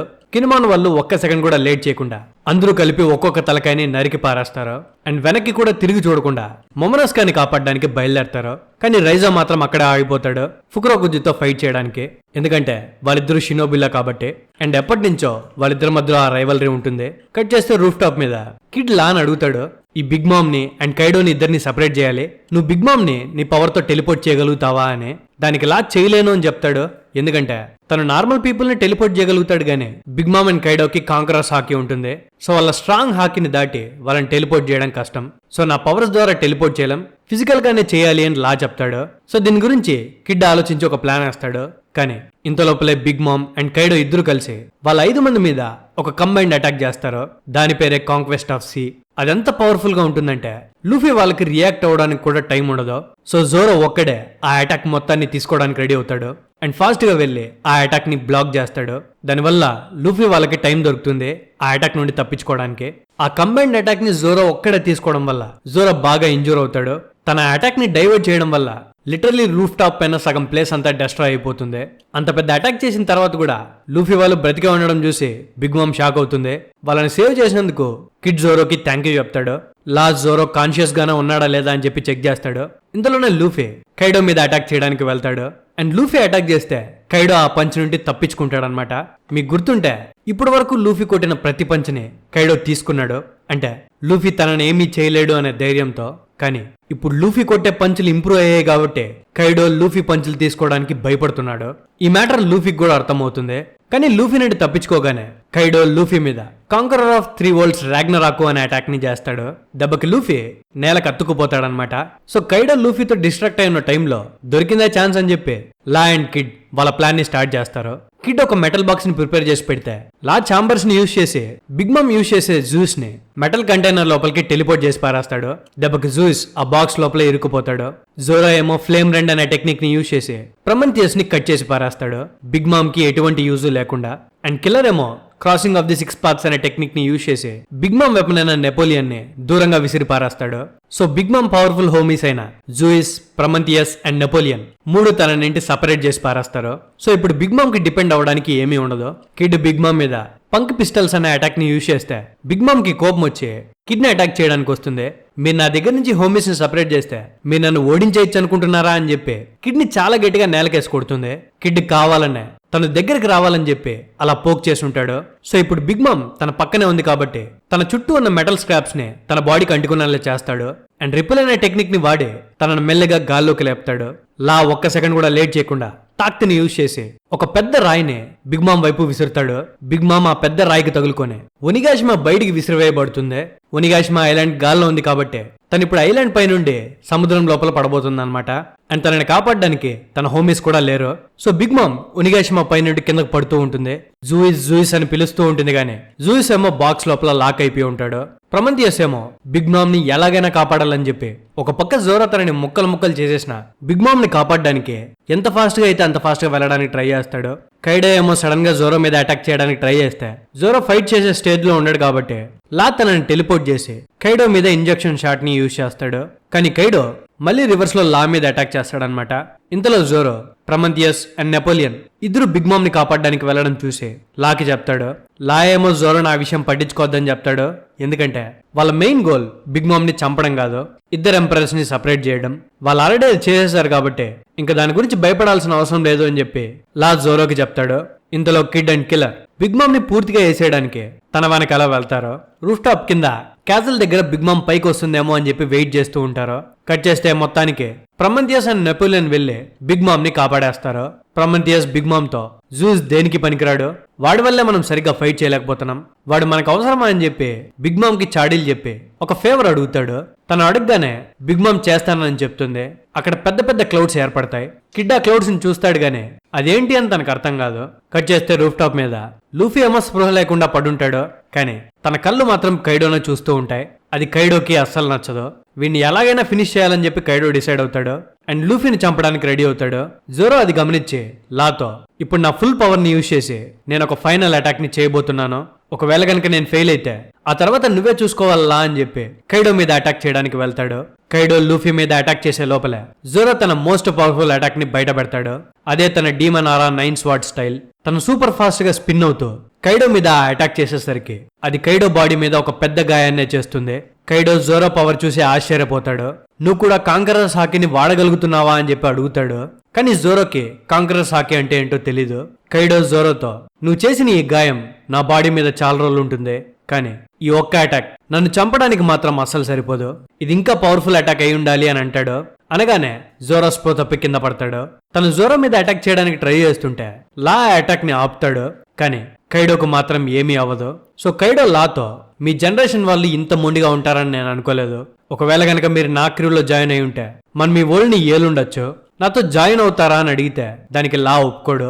ఇంతలో అప్పటిదాకా స్పృహ తప్పిపోయి పడున్న లూఫీ పైకి లేచి నీతో మేము ఎప్పటికీ చేతులు కలపం రా ముద్దు, మాకు సామురాయ్ అంటేనే ఇష్టం అండ్ గుర్తుపెట్టుకో నువ్వు మాత్రం నా చేతుల్లో ఖచ్చితంగా ఓడిపోతావని అంటాడు. ఈ గ్యాప్ లో లూఫీకి హ్యోగోరో నేర్పించినవన్నీ గుర్తొస్తాయి. జస్ట్ ఆర్మమెంట్ హాకీతో కైడోని ఓడించడం కష్టమని లూఫీకి అర్థమవుతుంది. అండ్ కైడో కొట్టిన దెబ్బల్లో తను కాంకరర్స్ హాకీని కలిపి హ్యోగోరో చెప్పిన మెథడ్ ని తను యూజ్ చేస్తున్నాడు అని లూఫీకి అర్థమవుతుంది. అండ్ లూఫీ ఇప్పటిదాకా కాంకరర్స్ హాకీని సరిగ్గా వాడలేదు అని తనకు అర్థమవుతుంది. కైడో లూఫీ మీద తన క్లబ్ తో పెద్దగా అటాక్ చేయడానికి ట్రై చేస్తే లూఫీ ఆ అటాక్ ని అట్లీస్ట్ దాన్ని టచ్ కూడా చేయకుండా ఆపేస్తాడు. అంటే లూఫీ కూడా తన అటాక్స్ లో కాంకరర్స్ హాకీని యూజ్ చేస్తున్నాడు అనమాట. అండ్ లూఫీ తన కాంకరర్స్ హాకీతో అటాక్ చేస్తే కైడోకి అది తగిలి ఫస్ట్ టైం తన నోట్లో నుండి బ్లడ్ వస్తుంది. అంటే ఆ అటాక్ తనకి చాలా గట్టిగా తగిలిందనమాట. ఈ ఫైట్ ని చూస్తున్న లాకి లూఫీ అటాక్స్ చాలా డిఫరెంట్ గా అనిపిస్తాయి. And Law for the very first time Kaido స్పృహ లేకుండా పడిపోయి ఉండడం చూస్తాడు. లూఫీ లాతో చెప్తాడు, ఇప్పటి వరకు హెల్ప్ చేసినందుకు థ్యాంక్ యూ, మీరు ఇక్కడ నుంచి కింద ఫ్లోర్ కి వెళ్ళిపోండి, నేను విని చూసుకుంటాను అని చాలా ధైర్యంగా చెప్తాడు. కట్ చేస్తే ఒనిగాషిమా ఐలాండ్ కార్నర్ లో కిల్లర్ అండ్ కిడ్ ఇద్దరు బిగ్ మామ్ కోసం వెయిట్ చేస్తూ ఉంటారు. తను ఎగురుకుంటూ అక్కడికి వస్తుంది. నేను టెస్ట్ చేయడానికి టైం అయింది హేరా అని చెప్పి ఒక పెద్ద ఎలక్ట్రిక్ అటాక్ ని కిడ్ వాళ్ళ మీద చేస్తుంది. దెబ్బకి అక్కడ చాలా పెద్ద బ్లాస్ట్ జరుగుతుంది అనమాట. అప్పటిదాకా కిడ్ కాన్షియస్ గా ఉన్నాడు కాబట్టి జూస్ ని కవర్ చేసిన బాక్స్ ఓపెన్ అయి ఉండదు. కానీ బిగ్ మామ్ అటాక్ చేయగానే కిడ్ స్పృహ కోల్పోయి ఉంటాడు కాబట్టి జూస్ ని కవర్ చేసిన బాక్స్ డిస్మాంటిల్ అయిపోతుంది. దాన్ని బట్టి లా అర్థం చేసుకుంటాడు బిగ్ మామ్ మళ్ళీ క్యాజువల్ లోపలికి ఎంటర్ అయింది అని. సో లూఫీతో జోరోని అండ్ ఆ క్లౌడ్ ని అక్కడి నుండి తీసుకెళ్లిపోతానని చెప్పి అక్కడి నుండి మాయమైపోతాడు. సో రూఫ్ టాప్ మీద మిగిలింది ఇద్దరే, కైడో అండ్ లూఫీ. ఇద్దరు కాంకరస్ హాకీని పూర్తిగా యూజ్ చేస్తూ భీకరంగా ఫైట్ చేసుకుంటుంటారు. వాళ్ళు ఫైట్ చేయడానికి ఒనిగాషిమా మొత్తం ఊగిపోతూ ఉంటుంది. వాళ్ళు ఫైట్ చేసుకునేటప్పుడు ఫిజికల్ కాంటాక్టే లేకపోయినా వాళ్ళిద్దరు హాకీ వల్ల పెద్ద పెద్ద ఎక్స్ప్లోజన్స్ జరుగుతాయి. కట్ చేస్తే బిగ్ మామ్ చేసిన పెద్ద అటాక్ వల్ల kid and killer third floor కి ఎగురుకుంటూ వచ్చి పడతారు. బిగ్ మామ్ కి వీళ్ళు ఏ ఫ్లోర్ లో ఉన్నారో తెలీదు, కానీ తనని అలాగే వదిలేస్తే తను ఖచ్చితంగా మళ్ళీ రూఫ్ టాప్ మీదకి వెళ్తుంది. సో అలా ఎట్టి పరిస్థితుల్లో జరగకూడదు అని చెప్పి వాళ్ళిద్దరూ బిగ్ మామ్ ని వెతుక్కుంటూ వెళ్తారు. కానీ దారిలోనే వీళ్ళిద్దరిని బాసిల్ హాకిన్స్ ఆపేస్తాడు. ఇప్పుడు హాకిన్స్ తో ఫైట్ చేస్తూ ఉంటే బిగ్ మామ్ ఖచ్చితంగా తప్పించుకుంటుంది కాబట్టి కిల్లర్ కిడ్ ని బిగ్ మామ్ ని వెతుక్కుంటూ వెళ్ళమంటాడు. అండ్ తను హాకిన్స్ తో ఫైట్ చేస్తూ తనను ఆపుతాను అని చెప్పి చెప్తాడు. సో కిల్లర్ చెప్పిన దానికి ఒప్పుకొని కిల్లర్ ని అక్కడే వదిలేసి కిడ్ అక్కడి నుండి వెళ్ళిపోతాడు. కిడ్ వెళ్ళిపోగానే హాకిన్స్ ఒక మోన్స్టర్ ఫామ్ లోకి మారుతాడు. అండ్ కిల్లర్ తో, నువ్వు ఈ ఫైట్ లో చనిపోవడానికి నీకు 92% ఛాన్స్ ఉంది, సో నాతో ఫైట్ చేయడానికి నీకు ఆల్ ద బెస్ట్ అని చెప్తే కిడ్ ని ఆల్ ద బెస్ట్ నాకు అవసరం లేదు అని హాకిన్స్ తో ఫైట్ లోకి దిగుతాడు. కట్ చేస్తే ఇంకోవైపు సెకండ్ ఫ్లోర్ లో ఒతామా, నామి అండ్ ఉసోప్ ముగ్గురు లైన్ డాగ్ మీద వెళ్తూ ఉంటే వాళ్ళని తరుముతూ వెళ్లిన పేజ్ 1 మొత్తానికి డాగ్ టైల్ ని పట్టుకునేస్తాడు. ఉసోప్ అండ్ నామి ఎంత తనని కొట్టి విడిపించుకుందామని ట్రై చేసినా తను మాత్రం ఆ డాగ్ టైల్ ని వదలడు. ఒతామా ఏమో ఆ లైన్ డాగ్ తో, మనం జస్ట్ ఆ స్టేజ్ ఓపెన్ ఏరియా వరకు వెళ్తే చాలు, నేను క్యాజువల్ లో ఉండే ప్రతి ఒక్క గిఫ్టర్ ని కమాండ్ చేయగలుగుతాను, వాళ్ళందరూ ఆల్రెడీ నా డంప్లింగ్స్ తిన్నారు కాబట్టి వాళ్ళు మన సైడ్ వస్తే మన పని సగం అయిపోతుంది, నాకు చాలా భయంగా ఉంది, కానీ నేను ఇది చేయాలి అని బాధపడితే ఉసోప్ అండ్ నామి ఇద్దరు చూసి నేను వీన్ని విడిపిస్తాను అని చెప్పి ఉసోప్ పేజ్ 1 మీద ఫైర్ వర్క్ ఫ్లవర్స్ అనే అటాక్ ని యూజ్ చేస్తాడు. దానివల్ల పేజ్ 1 ఆ టైల్ ని వదిలేసి అక్కడే కింద పడిపోతాడు. వెంటనే ఉసోప్ తన మీద ఎక్స్ప్లోడింగ్ పైన్ కోన్స్ అనే అటాక్ ని యూజ్ చేస్తాడు. అక్కడ చాలా పెద్ద ఎక్స్ప్లోజన్ జరుగుతుంది కానీ పేజ్ 1 కి మాత్రం ఏమీ అవ్వదు. వాడు తిరిగి లేచి మళ్ళీ వీళ్ళ వైపే వస్తాడు. నామి వాళ్ళు పేజ్ 1 ఏం చేయలేక భయపడి చేస్తుంటే వీళ్ళెళ్ళి బిగ్ మామ్ ముందర నిల్చుంటారు. బిగ్ మామ్ ఏమో కిడ్ని చంపేద్దామని చెప్పి తన కోసమే వెతుకుతూ ఉంటుంది. సో బిగ్ మామ్ కి వీళ్ళు కనిపించేసరికి తను ఈజీగా గుర్తుపట్టేస్తుంది నామి అండ్ ఉసోప్ ఇద్దరు స్ట్రా హ్యాట్స్ కి సంబంధించిన వాళ్ళు అని. వాళ్ళ మీద అటాక్ చేద్దాం అనుకునే లోపలే ఒతామా బిగ్ మామ్ ని పలకరిస్తుంది, లిలిన్ నువ్వు ఎలా ఉన్నావు అని. అప్పటిదాకా భీకరంగా కోపంగా ఉన్న బిగ్ మామ్ సడన్ గా ఒక చిన్న పిల్లలా మారిపోతుంది. మీకు బాగా గుర్తుంటే ఒతామానే బిగ్ మామ్ ని సేవ్ చేసి ఉడాన్ ప్రిజన్ కి కూడా తీసుకెళ్లి ఉంటుంది. ఆ టైంలో తనకు గతం మర్చిపోయినప్పటికీ తనకి మళ్ళీ స్పృహ వచ్చిన తర్వాత తనకి గతం గుర్తులేనప్పుడు ఏమేం చేసిందో అన్ని గుర్తుంటాయి. అందుకనే తను ఒతామాని మర్చిపోయి ఉండదు. తననే కాదు, తనకు ఫుడ్ పెట్టిన ఓట్సురుని కూడా మర్చిపోయి ఉండదు. అండ్ ఆ విలేజర్స్ ని కూడా. బిగ్ మామ్ ఒతామాని నాకు ఆ టైంలో హెల్ప్ చేసినందుకు థ్యాంక్ యూ ఒతామా, నీకే కాదు ఓట్సురుకి అండ్ ఆ విలేజర్స్ కూడా అని చెప్తే ఒతామా బాధపడి ఇప్పుడు ఒకబూరా టౌన్ అనేదే లేదు, వాళ్ళ దగ్గరుండే ఫుడ్ ని సామ్రాయ్కి పెట్టారు అనే కోపంతో కైడో ఫాలోయర్స్ ఆ ఊరిని మొత్తాన్ని డిస్ట్రాయ్ చేసి పారేశారు. ఓట్సురుని కూడా అటాక్ చేసి ఆ ప్లేస్ మొత్తాన్ని కాల్ చేశారు అని చెప్తుంది. అది వినగానే బిగ్ మామ్ కి కైడో ఫాలోయర్స్ మీద పిచ్చ కోపం వస్తుంది. అప్పుడే పేజ్ 1 చాలా కాన్ఫిడెంట్ గా బిగ్ మామ్ వీళ్ళ సైడ్ ఉంటుందనుకుని నామి వాళ్ళని దూరం నుండి చూసి బిగ్ మామ్ తో వాళ్ళని తప్పించుకొని ఇక బిగ్ మామ్ వాళ్ళ మీద అటాక్ చేయనగానే బిగ్ మామ్ నామి వాళ్ళ మీద అటాక్ చేయకుండా తన ఫుల్ పవర్ తో పేజ్ 1 మీద అటాక్ చేస్తుంది. దెబ్బకి పేజ్ 1 నేల లోపలికి అతుక్కుపోతాడు. బిగ్ మామ్ చేసిన అటాక్ వల్ల కిడ్ కి అండ్ జూయిస్ కి తను ఎక్కడుందో అర్థమైపోతుంది. అండ్ ఇంకో పక్క బిగ్ మామ్ పేజ్ 1 అటాక్ చేయడం తన సిస్టర్ అల్టీ చూస్తుంది. ఇంకో పక్క ఒకిక్కు అండ్ కినిమాన్ వాళ్ళు ట్రెజర్ రూమ్ దగ్గర నుంచి క్యాజువల్ థర్డ్ ఫ్లోర్ వైపు వెళ్తూ ఉంటారు. కినిమాన్ ఒకిక్కు వాళ్ళతో లార్డ్ మొమనస్క్ ని సేవ్ చేయడానికి నేను ఒక్కని చాలు, మిగతా వాళ్ళకి మీ అవసరం ఖచ్చితంగా ఉంటుంది, సో మీరు ఇక్కడి నుండి స్ప్రెడ్ అయిపోండి అని చెప్పి చెప్తాడు. ఒకిక్కు ఏమో ఖచ్చితంగా కాంజురో ఎక్కడున్నాడో కనుక్కొని తను లేపేయాలని ఫిక్స్ అవుతుంది. కావామాట్సు అండ్ ఇజోవు ఇంకో డైరెక్షన్ లో వెళ్తారు. అండ్ క్యాట్ వైపర్ వాళ్ళని వెతుక్కుంటూ సిసిలియన్ అక్కడికి వస్తాడు. పెడ్రో చావుకి కారణమైన వాడు క్యాజువల్ బయట ఉన్నాడు. క్యారెట్ అండ్ వాండా తనతో ఫైట్ చేసి బాగా ఇంజూర్ అయిపోయారు అని చెప్తే క్యాట్ వైపర్ కి చాలా కోపం వస్తుంది. వాడిని మాత్రం ప్రాణాలతో వదలను అని అక్కడ నుండి చాలా ఫాస్ట్ గా వెళ్ళిపోతాడు. ఇంకో పక్క యమాటో షినోబుని అండ్ మొమోనోస్కని ఒక చోట దాచిపెట్టి ఇప్పుడు నువ్వు నాతో పాటే ఉన్నావని చెప్పి ఇక్కడ ఉండే సోల్జర్స్ అందరూ అనుకుంటున్నారు. సో నేను నీలాగే ఉండే ఒక డీకాయిని రెడీ చేశాను, ఇది నా వెనకాల పెట్టుకొని తిరిగితే నువ్వు నాతోనే ఉన్నావని అందరూ అనుకుంటారు. అప్పటిదాకా నువ్వు ఇక్కడ సేఫ్ గా ఉండొచ్చు. అండ్ కినుమోన్ కి మీరు ఎక్కడున్నారో తెలుసు కాబట్టి ఆయన ఖచ్చితంగా మిమ్మల్ని వెతుక్కుంటూ వస్తాడు. సో మీరు ఇక్కడే ఉండండి, నేను రూఫ్ టాప్ మీదకి వెళ్తాను అని అక్కడ నుండి ఫాస్ట్ గా వెళ్ళిపోతుంది. మొమోనోస్కేకి అప్పటిదాకా ఓన్లీ లూఫీ వాయిస్ మాత్రమే వినిపించేది, కానీ ఎందుకో ఇప్పుడు సడన్ గా తనకి 2 వాయిసెస్ వినిపించడం స్టార్ట్ చేస్తాయి. తను దాని గురించి ఎక్కువగా ఆలోచించకుండా వాళ్ళ నాన్న ట్రావెల్స్ ఉండే తన జర్నల్ ని చదవడం స్టార్ట్ చేస్తాడు. కట్ చేస్తే సెకండ్ ఫ్లోర్ లో సాంజీ మొమోనోస్కాని కాపాడదామని పరిగెడుతూ ఉంటే సడన్ గా తన గాల్లో నుంచి లా అండ్ జోరో కింద పడ్డం చూస్తాడు. సో ఫాస్ట్ గా వెళ్లి వాళ్ళిద్దరిని పట్టుకుంటే లా సాంజీకి థ్యాంక్ యూ చెప్పి జోరోని తన దగ్గరే వదిలేసి అక్కడ నుండి ఫాస్ట్ గా వెళ్ళిపోవడానికి ట్రై చేస్తాడు. ఈ జోరో గాని నాతోనే వదిలేసావు, వీడేంటి కదలట్లేదు, వీడి పరిస్థితి ఏంటి అని అడిగితే లా సాంజీతో నాకు తెలిసి తన బాడీలో 30 నుండి 20 ఎముకలు ఖచ్చితంగా ఇరిగిపోయి ఉంటాయి. సో తను ఇప్పుడు ఎట్టి పరిస్థితుల్లో కదలడానికి వీల్లేదు, తన తల స్ట్రైట్ గా ఉండేలా తన కట్లు కట్టు అని చెప్పి లా అక్కడి నుంచి వెళ్ళిపోతాడు. సో ఇంకా సాంజీ చేసేదేం లేక తన ఒక రూమ్ లోకి తీసుకెళ్లి తన బాడీ మొత్తాన్ని బ్యాండేజెస్ తో ఒక క్రాస్ లాగా కట్టి వదిలేస్తాడు. అండ్ లూఫీ రూఫ్ టాప్ మీద కైడోతో బాగానే ఫైట్ చేస్తున్నాడని తెలుసుకొని చాలా హ్యాపీగా ఫీల్ అయ్యి మొమోనోస్కే ఎక్కడున్నాడో వెతకాలనే బయటకు వస్తాడు. తను అలా బయటకు వస్తాడో లేదో ఇజోవు అండ్ కావామాట్సు ఇద్దరు తనకు కనిపిస్తారు. కినిమాన్ ఆల్రెడీ మొమోనోస్కేని సేవ్ చేయడానికి వెళ్ళాడు అని వాళ్ళిద్దరూ సాంజీకి చెప్తే ఇప్పుడు నేనేం చేయాలని తను ఆలోచిస్తూ ఉంటే జోరో తనకి పర్ఫార్మెన్స్ ఫ్లోర్ వైపు వెళ్ళమని చెప్తాడు. నువ్వెవర్రా నాకు ఆర్డర్స్ ఇవ్వడానికి అని చెప్పి జోరోని తిట్టుకుంటూ సాంజీ పర్ఫార్మెన్స్ ఫ్లోర్ వైపు వెళ్తాడు. కట్ చేసే సెకండ్ ఫ్లోర్ లో బిగ్ మామ్ పేజ్ 1 ని కొట్టడం చూసిన అల్టీ చాలా సీరియస్ గా బిగ్ మామ్ ని అటాక్ చేయడానికి వస్తుంది. ఇంతలో నామి బిగ్ మామ్ తో ఆ ఊరిని అటాక్ చేసిన వల్ల ఏమో కూడా ఉంది అని అల్టీని చూపించి అబద్ధం చెప్పడానికి ట్రై చేస్తుంది.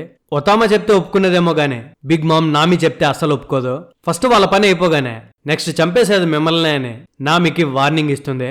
ఇంతలో అల్టీ చాలా ఫాస్ట్ గా ఎగురుకుంటూ అక్కడికి వచ్చి లైన్ డాగ్ ని అటాక్ చేసి ఒతామా వైపు వెళ్లి నా తమ్ముడు ఇంజూర్ అవడానికి ఇక్కడ ఎన్ని ప్రాబ్లమ్స్ రేజ్ అవడానికి కారణం నువ్వే అని చెప్పి ఒతామా చంప మీద చాలా గట్టిగా కొడుతుంది. అది చూసి నామికి అండ్ బిగ్ మామ్ కి ఇద్దరికి కోపం వస్తుంది. మామూలుగా నామి అయితే బిగ్ మామ్ ని చూసి అక్కడి నుండి పారిపోయేది, కానీ నామికి పిల్లల్ని కొడితే అస్సలు నచ్చదు. సో తన వెనకాల బిగ్ మామ్ ఉన్నప్పటికీ తన దగ్గర ఉన్న క్లైమ్ అటాక్ తో ఒక పెద్ద అటాక్ ని అల్టీ మీద చేస్తుంది. అల్టీ కొట్టిన దెబ్బకి ఒతామా స్పృహ కోల్పోయి ఉంటుంది అండ్ తన నోట్ల నుండి కూడా బ్లడ్ వస్తూ ఉంటుంది. అది తెలియగానే నామికి ఇంకా కోపం వచ్చి తనని మాత్రం అస్సలు వదలను అని అల్టీ మీద తన క్లైమ్ అటాక్ తో టొర్నాడో అటాక్ ని చేస్తుంది. అల్టీ ఆ అటాక్ నుండి తప్పించుకొని నామి చేతుల్ని గట్టిగా పట్టుకొని నామి స్కల్ ని పగలగొట్టేయాలని ట్రై చేస్తుంది. కానీ ఇంతలోనే బిగ్ మామ్ తన దగ్గర ఉండే హోమీ సానిట్ ని యూజ్ చేసి మేసర్ క్యానన్ అనే ఒక పెద్ద అటాక్ ని అల్టీ మీద చేస్తుంది. దెబ్బకి అల్టీ అక్కడికక్కడే కుప్పకూలిపోతుంది అనమాట. అది చూసిన బీస్ట్ పైరేట్స్ కి అర్థం కాదు అసలు ఈ బిగ్ మామ్ మనతో ఎందుకు ఫైట్ చేస్తుంది, తను మనతో అలయన్స్ తో ఉంది కదా అని. అక్కడ వచ్చిన ఓ పెద్ద స్మోక్ లో నామి అండ్ ఉసోప్ ఒతామని తీసుకుని అక్కడి నుండి పారిపోవాలనుకుంటారు. వాళ్ళు పారిపోతూ ఉంటే నామికి దూరంగా జూస్ కనిపిస్తాడు. నామికి అర్థం కాదు జూస్ ఇక్కడ ఉంటే ఆ పెద్ద లైట్నింగ్ అటాక్ చేసింది ఎవరు అని నామి అనుకుంటుంది. ఇంతలో మనకి బిగ్ మామ్ కొత్త హోమీని చూపిస్తారు. తన ఒక అమ్మాయి అన్నమాట. తన పేరు హేరా. నెపోలియన్ అండ్ ప్రమంతియస్ ఇద్దరు కలిసి హేరాని పొగిడేస్తుంటారు. ఆ స్టూపిడ్ జూస్ గనుక ఉండుంటే మేము ఈ పెద్ద అటాక్ చేయగలిగే వాళ్ళం కాదు, నువ్వు మాతో బాగా సింక్ లో ఉన్నావంటే హేరా వాళ్ళిద్దరిని పట్టించుకోదు. మీరెంత పొగిడినా మామ నాకు ఆర్డర్స్ పాస్ చేసింది కాబట్టి నేను మీతో కలిసి పనిచేయాల్సి వచ్చింది అని వాళ్ళ గాలి బెరికేస్తుంది. యాక్చువల్లీ ప్రమంతియస్ తనకు ఒక గర్ల్ ఫ్రెండ్ కావాలని హేరాని క్రియేట్ చేయమని బిగ్ మామ్ అడుగుంటాడు. వాళ్ళు చాలా హ్యాపీగా మాట్లాడుకోవడం జూస్ దూరం నుండి చూసి బాధపడతాడు. ఇంతలోనే తనకి నామి కనిపిస్తుంది. చాలా హ్యాపీగా జూస్ నామిని చూసి నవ్వితే నామి తనని చూసి మొహం తిప్పేసుకుంటుంది. జూస్ ఇంకా సాడ్ అయిపోయి బిగ్ మామ్ దగ్గరికి వెళ్ళి ఏమీ తెలియనట్టు మన గ్రూప్ లోకి కొత్త మెంబర్ వచ్చినట్టున్నారు, మేము నలుగురం కలిసి ఇంకా వర్క్ చేస్తామని అంటే బిగ్ మామ్ జూస్ ని తిడుతుంది. ఇంకా నీతో మాకు అవసరం లేదు అని. అండ్ బిగ్ మామ్ హేరాకి చెప్పి జూస్ ని తినేమని అడుగుతుంది. ఎందుకంటే ఒకవేళ గనక తను జూస్ ని తింటే హేరా సోల్ ఇంకా స్ట్రాంగ్ అవుతుంది కాబట్టి. సో బిగ్ మామ్ చెప్పగానే 1 సెకండ్ కూడా లేట్ చేయకుండా హేరా జూస్ ని తినేయడం స్టార్ట్ చేస్తుంది. పాపం జూస్ ఏడుస్తూ బతిమాలుకుంటాడు. తనని ఆపమని చెప్పు మామా, నేను ప్రతిసారి పొరపాటు చేస్తాను కానీ కావాలని చేయను. ఒకవేళ నేను మీకు నచ్చకపోతే నేను ఇక్కడి నుండి వెళ్ళిపోతాను, మిమ్మల్ని ఎప్పటికీ ఇబ్బంది పెట్టను, నన్ను మాత్రం చంపకండి అని వేడుకుంటాడు. కానీ బిగ్ మామ్ ఒప్పుకోదు. జూస్ తో నువ్వు చేసిన తప్పులకి సారీ ఫీల్ అవుతుంటే హేరా నిన్ను తినేయడానికి నువ్వు ఒప్పుకోవాలి, అంతకుమించి ఏం చేయకూడదు అని చెప్పి నామి అండ్ ఉసోప్ ఒతామని తీసుకొని వెళ్ళిపోతుంటే ఈ క్యాజల్లో ఎక్కడ చూసినా డేంజర్స్ ఉంటాయి, నువ్వు వాళ్ళతో వెళ్ళకు అని చెప్పి ఒతామని దూరంగా లాగేసి బిగ్ మామ్ తన నెపోలియన్ తో నామి అండ్ ఉసోప్ మీద అటాక్ చేయడానికి ట్రై చేస్తుంది. అది జూస్ చూసి తను కూడా బాధపడి సారీ నామి, నేను నిన్ను ఇందాక చంపడానికి ట్రై చేశాను. నేను ఒక పిరికోడిని, మామాని ధిక్కరించలేక నేను ఆ తప్పు చేశాను. నేను నన్ను సేవ్ చేసుకోవడానికి మాత్రమే అలా చేశాను. నువ్వు నన్ను అంత బాగా చూసుకున్నప్పటికీ నేను నిన్ను మోసం చేశాను. నేను మాత్రం ఒక పిరికివాడిలాగా చనిపోను. బిగ్ మామ్ నన్ను ఎప్పటికీ వెనక్కి తీసుకోదు కాబట్టి నాకు ఈ ప్రపంచంలో ఎవరూ లేరు. వాళ్ళు నన్ను ఖచ్చితంగా చంపేస్తారు. కానీ నేను చనిపోయే లోపల తనని ఒక్కసారైనా ధిక్కరిస్తాను, తనకు ఎదురు తిరుగుతాను అని చెప్పి ఒక పెద్ద బ్లాక్ క్లౌడ్ లా మారి నా మీద ఎక్కడికైనా దూరంగా పారిపోమని అడిగి for the very first time Big Mom కి భయపడకుండా తనని అటాక్ చేయడానికి ట్రై చేస్తాడు. కానీ బిగ్ మామ్ జూస్ బాడీ లోపల నుంచి సోల్ ని బయటికి లాగేసి తనని హేరా వైపు విసిరేస్తుంది. పూర్తిగా తినేయమని అడుగుతుంది. జూస్ చనిపోయే లోపలే తనకి తన ఫేవరెట్ అయిన బ్లాక్ బాల్స్ ని తినిపిద్దామని చెప్పి తన క్లైమేట్ యాక్ట్ తో బాల్స్ ని జూస్ వైపు పంపించిన జూస్ ఆ బాల్స్ ని తినలేకపోతాడు. హేరా ఏమో జూస్ తో పాటు తన పక్కనే ఉన్న క్లైమేట్ యాక్ట్ ని కూడా నమ్మలేస్తుంది అండ్ జూస్ సోల్ ని పూర్తిగా కన్జ్యూమ్ చేస్తుంది. దానివల్ల తను చాలా పవర్ఫుల్ గా మారిపోతుంది అనమాట. ఈ గ్యాప్ లో ఒతామా బిగ్ మామ్ దగ్గర నుండి తప్పించుకొని నామిని ఉసోప్ ని ఆ ప్లేస్ నుండి దూరంగా లాక్కెళ్లిపోతుంది. ఒతామా తన దగ్గర నుండి పారిపోతుంటే బిగ్ మామ్ కి అస్సలు నచ్చదు. నేను వాళ్ళని చంపేసి నేను వాళ్ళ దగ్గర నుంచి లాక్కుంటాను అని చెప్పి నెపోలియన్ తో అటాక్ చేయడానికి ట్రై చేస్తే ఇంతలో అక్కడికి కిడ్ వచ్చేసి బిగ్ మామ్ ని పట్టుకొని గిబ్సన్ అనే అటాక్ ని చేసి నేలకేసి కొడతాడు. అది చూసి నామి అండ్ ఉసోప్ పండగ చేసుకుంటారో మొత్తానికి మనల్ని కాపాడడానికి ఒకడు వచ్చేసాడు రా అని. కట్ చేస్తే ఇంకో వైపు రూఫ్ టాప్ మీద కైడో బాధపడుతూ మనకు కనిపిస్తాడు. ఇలా జరుగుతుందని నాకు ముందుగానే తెలుసు. నువ్వు ఒక పవర్ఫుల్ వెపన్ గా మారావు కానీ దాన్ని సరిగ్గా వాడుకోలేకపోయావు. నేను ఇన్ని సంవత్సరాల తర్వాత ఎగ్జైటింగ్ గా ఫీల్ అయింది ఈ రోజే. నన్ను ఇంత ఎగ్జైట్ చేసి ఇలా ఓడిపోతావు అనుకోలేదు.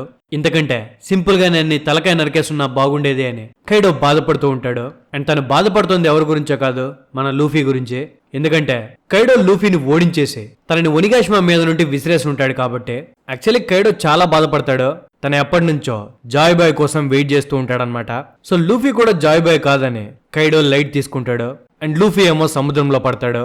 కట్ చేస్తే బోహాంగ్ కైడోని కాంటాక్ట్ అయ్యి తనకి మొమనోస్కే లొకేషన్ చెప్తుంది అండ్ కైడో బోహాంగ్ కి చెప్తాడు తనకి అండ్ లూఫీకి మధ్యలో జరిగిన ఫైట్ రిజల్ట్స్ అనౌన్స్ చేయమని.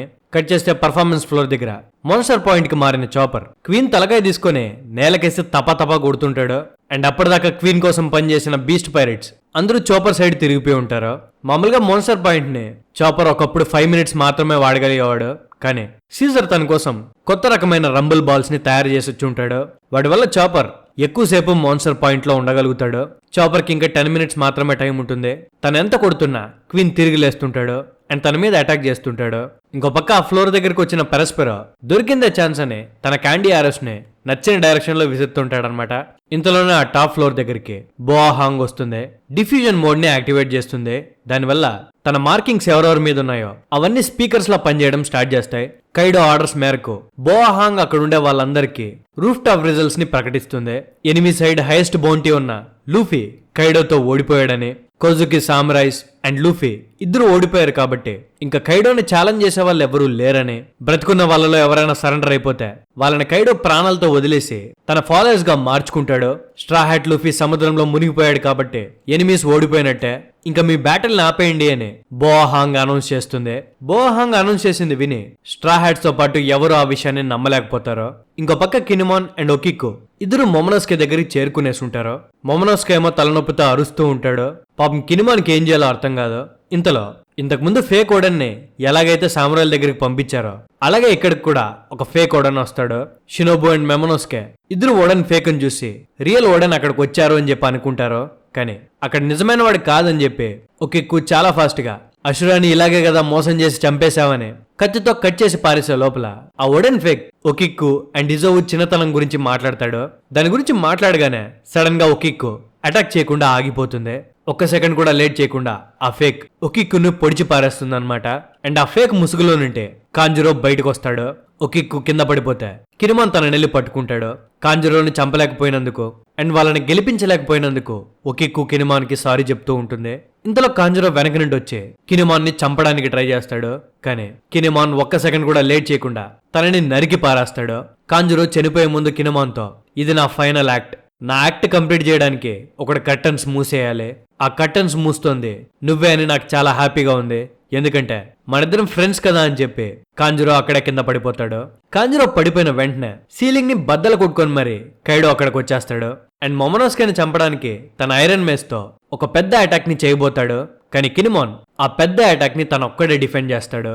కట్ చేస్తే లూఫీ సముద్రంలో మునిగిపోతున్నాడు అనే విషయం బోఆహాంగ్ పెద్ద అనౌన్స్మెంట్ గా చెప్పేసరికి అక్కడ ఫైట్ చేస్తున్న చాలా మంది ఆశలు కోల్పోతారు. అందులో ఒకడు చాపర్ చాలా అమాయకంగా ఉంటాడు కాబట్టి లూఫీ ఓడిపోయాడని చెప్పగానే చాపర్ స్ట్రెంత్ మొత్తం పోతుంది. క్వీన్ చాపర్ ని రివర్స్ లో అటాక్ చేస్తాడు. బీస్ట్ పైరేట్స్ కి ధైర్యం వచ్చేస్తుంది. ఇంకా మనం గెలిచేసామని వాళ్ళ ఆనందంలో ఉంటారు. అక్కడ ఉన్న పరస్పెరో గాల్లోకి తన ఆరోస్ ని రిలీజ్ చేసి నమ్మకం కోల్పోయిన సామ్రాయిలందరినీ ఒకటేసారి లేపేయాలనుకుంటాడు. అండ్ ఇంతలోనే క్వీన్ తన పళ్ళని చాలా షార్ప్ గా మార్చి చాపర్ ని పూర్తిగా చంపేద్దామని ట్రై చేసే లోపల సాంజీ అక్కడికి ఎగురుకుంటూ వచ్చి క్వీన్ ముఖం మీద ఒకటి చాలా గట్టిగా తంతాడు. సాంజీ తన్నుకే క్వీన్ గిరిగిరా అని బొంగరంలాగా తిరుగుతాడు. తన బొంగరంలాగా తిరిగినప్పుడు తన తల పైనుండి వచ్చే ఆరోస్ కి ఒక అంబ్రెల్లా మారుతుంది. కిందన్న సామ్రాయిలందరూ సేవ్ అవుతారు. అది చూసి పెరస్పెరోతో పాటు సామ్రాయిలందరూ ఆశ్చర్యపోతారు. మన సాంజీ స్వాగ్ అలాంటిదన్నమాట. ఆ తర్వాత సాంజీ ఇంకో తన్ను తంతే క్వీన్ తిరుక్కుంటూ వచ్చి పెరస్పెరోకి తగులుకుంటాడు. దెబ్బకి పెరస్పెరో కూడా ఎగిరిపోతాడనమాట. ఆ తర్వాత సాంజీ జోరోని పక్కన పడుకోబెట్టి చాపర్ ఏడుస్తుంటే ఇప్పటిదాకా తనతో చాలా బాగా పోరాడావు చాపర్, కానీ ఈడియట్ లాగా ఏడవద్దు. మనం ఎన్ని సంవత్సరాలు కలిసి ఉన్నామో నీకు గుర్తులేదా? మనం ఎన్ని మిరాకిల్స్ చూసాం. లూఫీ మళ్ళీ తిరిగి వస్తాడు అని చెప్పి జోరోని చాపర్ కి అప్పగిస్తాడు. అండ్ సాంజీ క్వీన్ తో ఫైట్ చేయడానికి రెడీ అవుతాడనమాట.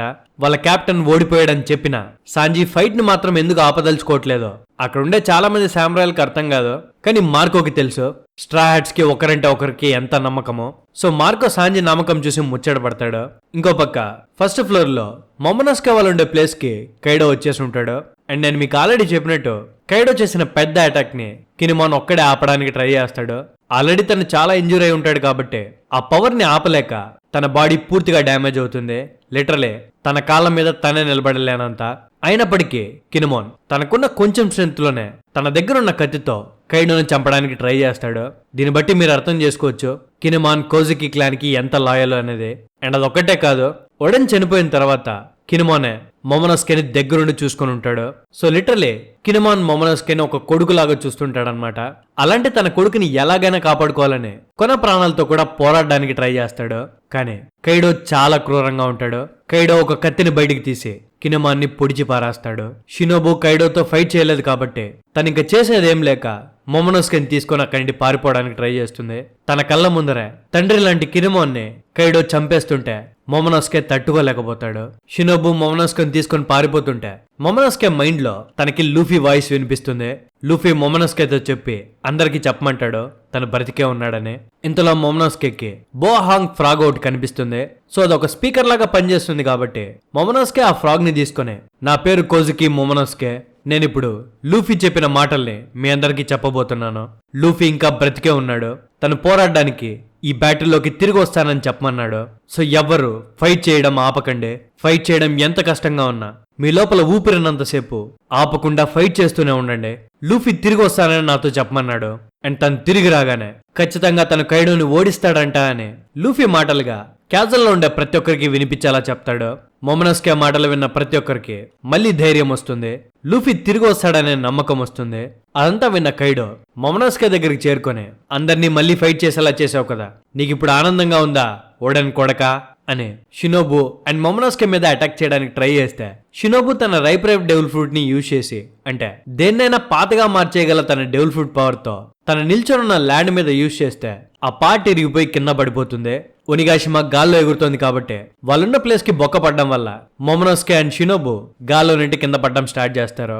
ఇంకో పక్క లూఫీ సముద్రంలో మునిగిపోతూ ఉంటే కింద సబ్మరీన్ లో వెళ్తున్న హార్ట్ పైరేట్స్ కి ఒక సౌండ్ వినిపించి ఆ సౌండ్ ఫాలో చేసుకుంటూ వెళ్తారు.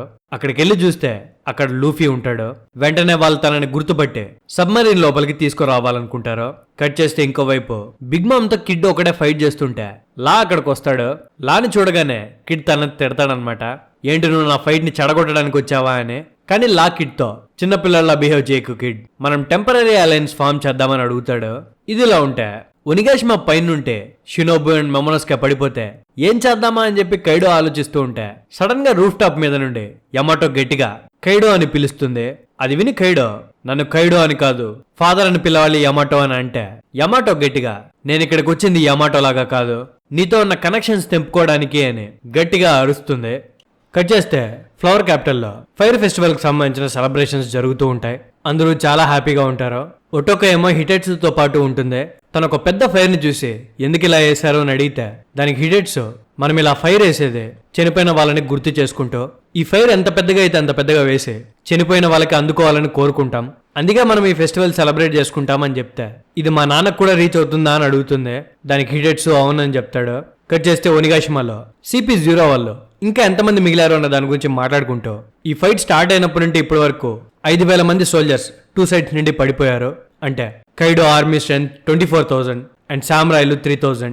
కానీ పర్ఫార్మెన్స్ ఫ్లోర్ లో క్వీన్ చేసిన దానికి తనకి చాలా మంది అగైన్స్ట్ గా మారారు. సో పర్ఫార్మెన్స్ ఫ్లోర్ లో ఉండే 4,000 మంది క్వీన్ కి అగైన్స్ట్ గా మారారు కాబట్టి ఇప్పుడు సామ్రాయిల స్ట్రెంత్ 7,000కు పెరిగింది, కైడో స్ట్రెంత్ 20,000కు పడిపోయింది. దీనివల్ల ఈ బ్యాటిల్లో పెద్ద చేంజెస్ వస్తాయని వాళ్ళు మాట్లాడుకుంటూ ఉంటారు. కట్ చేసి ఇంకోవైపు బోహాంగ్ తన సర్వైలెన్స్ తో మొమనస్కే ఒనిగాషిమా పై నుండి కింద పడిపోయాడనే విషయం చూస్తుంది. సో ఈ విషయం అందరికీ చెప్తే సామ్రాయ్ వాళ్ళ స్పిరిట్ కోల్పోతారని తను పెద్ద అనౌన్స్మెంట్ ఇవ్వాలనుకుంటుంది. ఇంకో పక్క నామి, ఉసోప్ అండ్ ఒతామా అల్టీ దగ్గర నుంచి పారిపోతూ దేని గురించి మాట్లాడుకుంటూ ఉంటే సడన్ గా తన క్లైమేట్ యాక్ట్ లో నుండి సౌండ్లు వస్తాయి. ఏంట్రా అని చూస్తే నిజంగానే తన క్లైమేట్ యాక్ట్ మాట్లాడుతూ ఉంటుంది. అప్పటిదాకా తన సోల్ ఒక క్లౌడ్ లోపల ఉండేది, కానీ ఇప్పుడు అది నామి క్లైమేట్ యాక్ట్ లోపలికి వచ్చేసి ఉంటుంది. యాక్చువల్లీ హేరా జూస్ ని తన నోట్లో వేసుకొని తన ప్రాణాలను లాగేసే టైంలో నామి క్లైమేట్ యాక్ట్ కూడా హేరా నోట్లోనే ఉండి ఉంటుంది. కాబట్టి లాస్ట్ మినిట్స్ లో జూయిస్ తన ప్రాణాలని కాపాడుకోవడానికి క్లైమేట్ యాక్ట్ లోపలికి వెళ్ళిపోయి ఉంటాడు. దానివల్ల తన ప్రాణం ఆ క్లైమేట్ యాక్ట్ లోపలికి సీల్ అయిపోయి ఉంటుంది. ఈ మ్యాటర్ నామికి నచ్చదు, ఎందుకంటే నామి జూయిస్ ని ఇంకా క్షమించి ఉండదు. కానీ బిగ్ మామ్ హెల్ప్ లేకుండా జూయిస్ ని ఆ క్లైమేట్ యాక్ట్ లోపల నుండి బయటికి తీసుకురావడం అసాధ్యం. ఈ మ్యాటర్ నామికి చెప్తే ఇంతలోనే తనకి బోహాంగ్ కనిపిస్తుంది. అందరికీ వినిపించేలా తన ఒక అనౌన్స్మెంట్ స్టార్ట్ చేస్తుంది.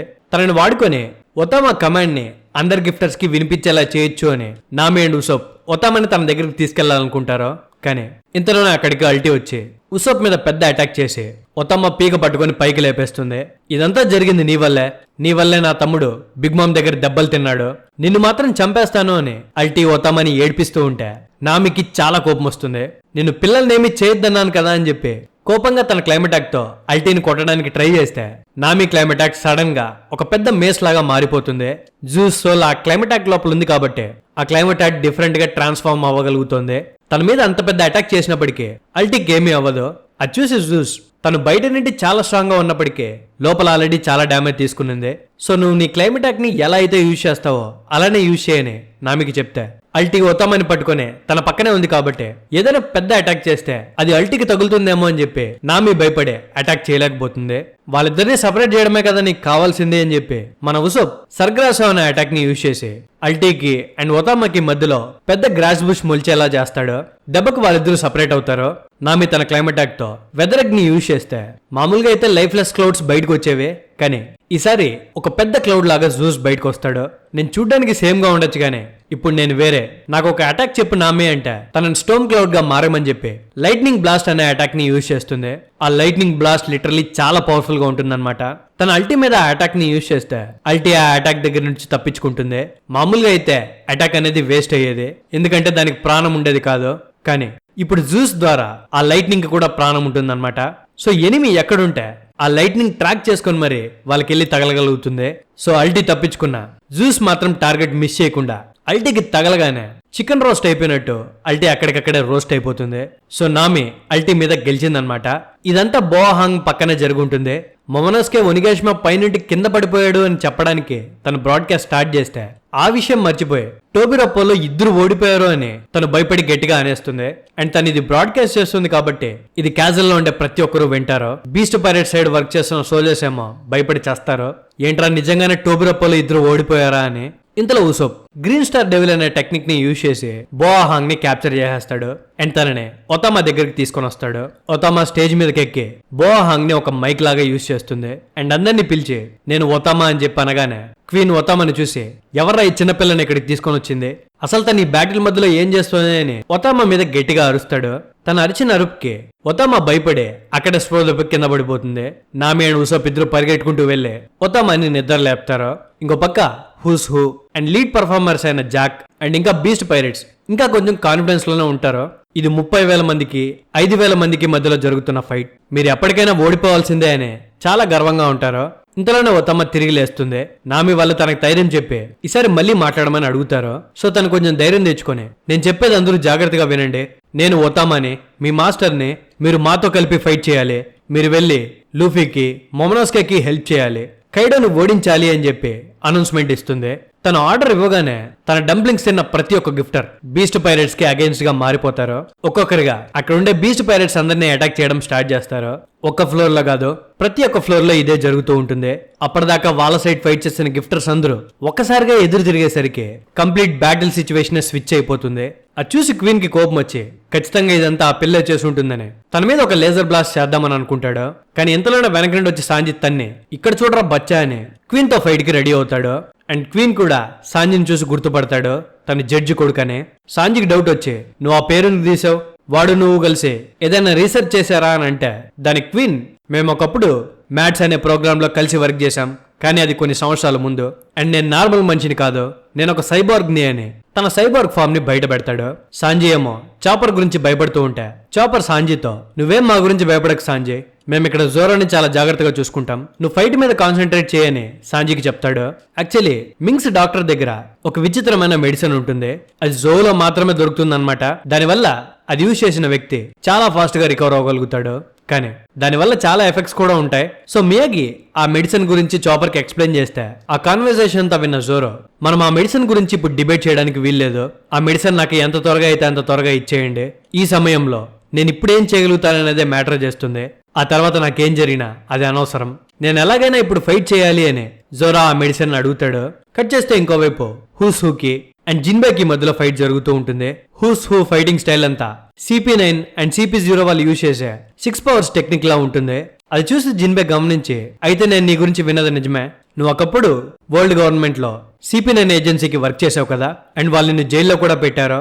ఆ రోజుల్లో నేను అనుకునేవాన్ని ఏజెన్సీకి పనిచేసిన వ్యక్తిని జైల్లో ఎందుకు పెడతారో అని, కానీ ఇప్పుడు నిజమైన అర్థమవుతుంది అని అంటే దానికి హూస్ హూ నీకు ఈ విషయం తెలిసి ఉంటుందని నేను అనుకోలేదు జిన్బే. అవును నువ్వు చెప్పింది కరెక్టే, నన్ను వాళ్ళు జైల్లో పెట్టారు, ఇప్పుడు బీస్ట్ పైరేట్స్ లో నా పొజిషన్ ని నేను బాగా ఎంజాయ్ చేస్తున్నాను, కానీ ఇక్కడికి నేను తప్పించుకొని వచ్చే ముందు చాలా నరకాన్ని చూశాను, అది కూడా 12 సంవత్సరాల క్రితం నేను చేసిన ఒక చిన్న మిస్టేక్ వల్ల. అందరూ నన్ను రాబ్ లూసీకి ఈక్వల్ గా చూసేవాళ్ళు. నువ్వు చాలా గర్వంగా చెప్పావు కదా నువ్వు స్ట్రా హెడ్ పైరేట్ క్రూకి హెల్స్మెన్ అని, ఆ పేరు నాకు వినిపిస్తే చాలు నా బిట్టర్ పాస్ట్ మొత్తం నాకు గుర్తొస్తుంది.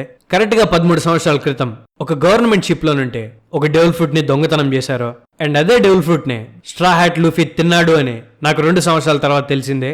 ఆ గవర్నమెంట్ షిప్ లో నుండి దొంగలించింది గమ్ గమ్ డెవిల్ ఫ్రూట్ ని, ఆ టైంలో ఆ షిప్ కి కాపలా కాస్తుంది నేనే అని హూస్ హూ జిన్బేకి చెప్తాడు. కట్ చేస్తే క్యాజుల్ లో హెడ్లైనర్స్ అండ్ గిఫ్టర్స్ అందరూ సామ్రాయిల వైపు తిరిగిపోయారని చెప్పి క్యాజుల్ లో ఉండే ప్రతి ఒక్కరికి తెలుస్తుంది. అందరూ ఒతామా ఆర్డర్స్ ని ఫాలో చేస్తూ ఉంటారు. సో మొత్తానికి హార్సలినా అండ్ ఒతామా వేసిన ప్లాన్ వర్కౌట్ అయిందనమాట. అండ్ ఒతామా ఏమో తనని సేవ్ చేసేందుకు నామికి థ్యాంక్ యూ చెప్తే నామి తను చూసిన పవర్ ని తనే నమ్మలేకపోయి ఉంటుంది. జూస్ నామిని తనని క్షమించమని అడిగి తన సర్వెంట్ గా మారతానని అడుగుతాడు, కానీ దానికి నామి ఒప్పుకోదు. నవ్వుతూ నువ్వు నా సర్వెంట్ కాదు, ఇక నుండి నా ఫ్రెండ్ అని చెప్పి జూస్ తో చెప్పేసరికి జూస్ ఆనందం తట్టుకోలేక తను బ్లాక్ క్లౌడ్ లాగా మారే నేను నామి ఫ్రెండ్ని అందరూ అడ్డు తప్పుకోండ్రా అని అందరి మీద లైట్నింగ్ అటాక్స్ ని చేస్తూ ఉంటాడు. నేను ఆల్రెడీ చెప్పినట్టు ఈ బ్యాటిల్ మొత్తాన్ని CP0 వాళ్ళు చూస్తూ ఉంటారు. బీస్ట్ పైరేట్స్ కోసం వర్క్ చేసే 2000 మెంబర్స్ గిఫ్టర్స్ అండ్ హెడ్లైనర్స్ సామ్రాయ్ సైడ్ తిరిగిపోయారు కాబట్టి ఇప్పుడు ఫైట్ అనేది 16,000 బీస్ట్ పైరేట్స్ కి అండ్ 9,000 మెంబర్స్ సామ్రాయ్ టీమ్ కి మధ్యలో జరుగుతూ ఉంటుంది. సో అప్పటిదాకా ఈ సామ్రాయ్లు ఎంతసేపు నిలబడతారు అనే క్వశ్చన్ నుండి చివరికి బీస్ట్ పైరేట్స్ నిలబడతారా లేదా సామ్రాయ్లు నిలబడతారా అనే క్వశ్చన్ కి చేరుకుంటుంది. అండ్ వీళ్ళు అక్కడ ఉన్న వాళ్ళలో మెయిన్ గా హూస్ హూ చావుని కోరుకుంటూ ఉంటారు, ఎందుకంటే హూస్ హూ ఎవరికి తెలియకుండా బీస్ట్ పైరేట్స్ లో బ్రతుకుతూ ఉంటాడు. వాడికి తెలిసిన సీక్రెట్ అనేది ఎవరికి తెలియకూడదు అని వీళ్ళు అనుకుంటారు. సో తన గనక చనిపోతే తనతోనే కొన్ని నిజాలు సమాధి అయిపోతాయని CP0 వాళ్ళు కోరుకుంటారు. సో హూస్ హూకి అండ్ జిన్బేకి మధ్యలో ఫైట్ జరుగుతూ ఉంటుంది. ఈ ఫైట్ మధ్యలో జిన్బే హూస్ హూని అడుగుతాడు, అయితే నీకు లూఫీ మీద గ్రడ్జ్ ఉందా అని. దానికి హూస్ హూ నా గ్రడ్జ్ ఉన్నది లూఫీ మీద కాదు, నాకు గ్రడ్జ్ ఉన్నది ఆ డెవిల్ ఫ్రూట్ ని మా దగ్గర నుంచి దొంగలించిన వాడి మీద, రెడ్ హెయిర్ షాంక్స్ మీద అని చెప్పి చెప్తాడు. ఆ తర్వాత హూస్ హూ జిన్బే మీద ఫ్యాంగ్ పిస్టల్స్ ని యూజ్ చేస్తాడు. ఆ ఫ్యాంగ్ పిస్టల్స్ అనేటివి నార్మల్ అటాక్స్ కాదు, అవి వెయిట్ నైనా డెస్ట్రాయ్ చేసుకుంటూ వెళ్ళిపోతాయి, అండ్ అవి నార్మల్ ఆర్మమెంట్ హాకీతో కూడా ఆపలేం. సో హూస్ హూ చాలా కాన్ఫిడెంట్ గా ఉంటాడు తన జిన్బే మీద గెలిచేయచ్చు అని, అండ్ తన మీద ఫ్లాష్ ఫ్యాంగ్ అనే అటాక్ ని యూజ్ చేస్తాడు, కానీ జిన్బే ఆ అటాక్ ని ఈజీగా ఆపేస్తాడు. ఆ తర్వాత తన ఫిష్మెన్ కరాటేతో హూసూని పిచ్చ కొట్టుడు కొడతాడనమాట. హూసు పైకి లేచేటప్పుడు జిన్బేనే ఒక క్వశ్చన్ అడుగుతాడు, నేను జైల్లో ఉండేటప్పుడు అందరూ నన్ను టార్చర్ పెడుతుంటే అక్కడున్న చాలా మంది ఒకటికి ప్రే చేయమని అడిగేవాళ్ళు, ప్రపంచం నలుమూలల నుంచి స్లేవ్స్ అందరూ తన కోసం ప్రే చేస్తారంట కదా. తన ఒక లెజెండరీ వారియర్ అంట కదా. తన ఈ ప్రపంచాన్ని ఎప్పటికైనా ఫ్రీ చేస్తాడంట కదా. తన పేరు సన్ గాడ్ నీకా. వాళ్ళు జస్ట్ తన గురించి కలకన్నారా లేకపోతే నిజంగా చూసారా? అతను అందరి మొక్కల్లో నవ్వు తెప్పిస్తాడంట కదా. అండ్ సఫరింగ్ ని తీసేస్తాడంట కదా. నేను జైల్లో ఉన్నంత కాలం అది నిజమేనేమో అని చెప్పి నమ్మాను. నువ్వు ఇన్ని సంవత్సరాలు సన్ పైరేట్స్ లో ఉన్నావు కదా. అండ్ సన్ పైరేట్స్ లో ఉన్న చాలా మంది ఒకప్పుడు స్లేవ్స్ గా బతికారు. సో మీకు ఖచ్చితంగా స్లేవరీ నుండి కాపాడే ఆ గాడ్ గురించి తెలిసే ఉండాలి. నీకు తెలిసింది నాకు చెప్పు అని హూసు ఫింగర్ పిస్టల్స్ ని యాక్టివేట్ చేసి స్పాట్స్ అనే అటాక్ ని చేస్తాడు. ఆ అటాక్ ఎంత ఫాస్ట్ గా అండ్ పవర్ఫుల్ గా ఉంటుందంటే అది బయట నుండి చూస్తున్న బీస్ట్ పైరేట్స్ హూ చాలా పవర్ఫుల్ గా ఉన్నాడు, మన టోబిరప్పో ఒక వారలాడినే ఓడించగలుగుతున్నాడు అని చెప్పి చాలా ఆనందపడిపోతారు. ఇంతలో హూ నేను జైల్లో ఉన్నప్పుడు ఈ నీకా గురించి మాట్లాడిన గాడ్ ని కొన్ని రోజుల్లోనే వాళ్ళు లేపేశారు. ఆ గాడ్ ని చంపేశారంటే నాకు కూడా తన గురించి తెలిస్తే నన్ను కూడా చంపేస్తారని నేను ఆ జైల్లో నుండి తప్పించుకున్నాను. అతని కథ నిజంగానే అంతా ఇంట్రెస్టింగ్ గా ఉంటుందా? తనంత డేంజరసా అని నీకు తన గురించి తెలిసింది చెప్పు అని హూసు జిన్బేని అటాక్ చేస్తూ అడుగుతాడు. ఇంతలో జిన్బేకి కోపం వచ్చి తన కాంకరర్స్ హాకీని యాక్టివేట్ చేస్తే ఆర్మమెంట్ హాకీతో కవర్ చేసిన హూసు చేతులు విరిగిపోతాయి. జిన్బే హూసును పట్టుకుని నీలాంటి వాడికి నేను దీని గురించి చెప్పాల్సిన అవసరం లేదు అని డీమన్ బ్రిక్ ఫిస్ట్ అనే అటాక్ ని హూసు మీద చేస్తాడు. దెబ్బకి హూసు అక్కడికక్కడే కుప్పగొలిపోతాడనమాట. అండ్ మళ్ళీ తిరిగి లేవడం. సో జిన్బే టోబిరొప్పోలో మెయిన్ వాడిని లేపేయడంతో ఒనిగాషిమాలో ఇంకన్ని మెయిన్ ఫైట్ స్టార్ట్ అయినట్టే. నెక్స్ట్ జరిగేవన్నీ మోస్ట్లీ ఫైట్సే. ఇక్కడతో 1018 చాప్టర్స్ కంప్లీట్ అవుతాయి. మామూలుగా ఈ బ్యాలెన్స్ పార్ట్ ని ఓన్లీ ఫైట్సే కదా ఒకటే పార్ట్గా చెప్పేద్దామని చెప్పని అనుకున్నాను. కానీ అలా చెప్తుంటే డీటెయిల్స్ చాలా మిస్ అవుతున్నాయి అండ్ ఎమోషన్స్ కూడా మిస్ అవుతున్నాయి. నేను ఎంత ఎగరకూడదామని ట్రై చేసినా నా వల్ల అవ్వట్లేదు. డీటెయిల్ టు డీటెయిల్ ఎక్స్ప్లెయిన్ చేయక తప్పట్లేదు. సో ఫైనల్ పార్ట్ లో ఇది పార్ట్ 1.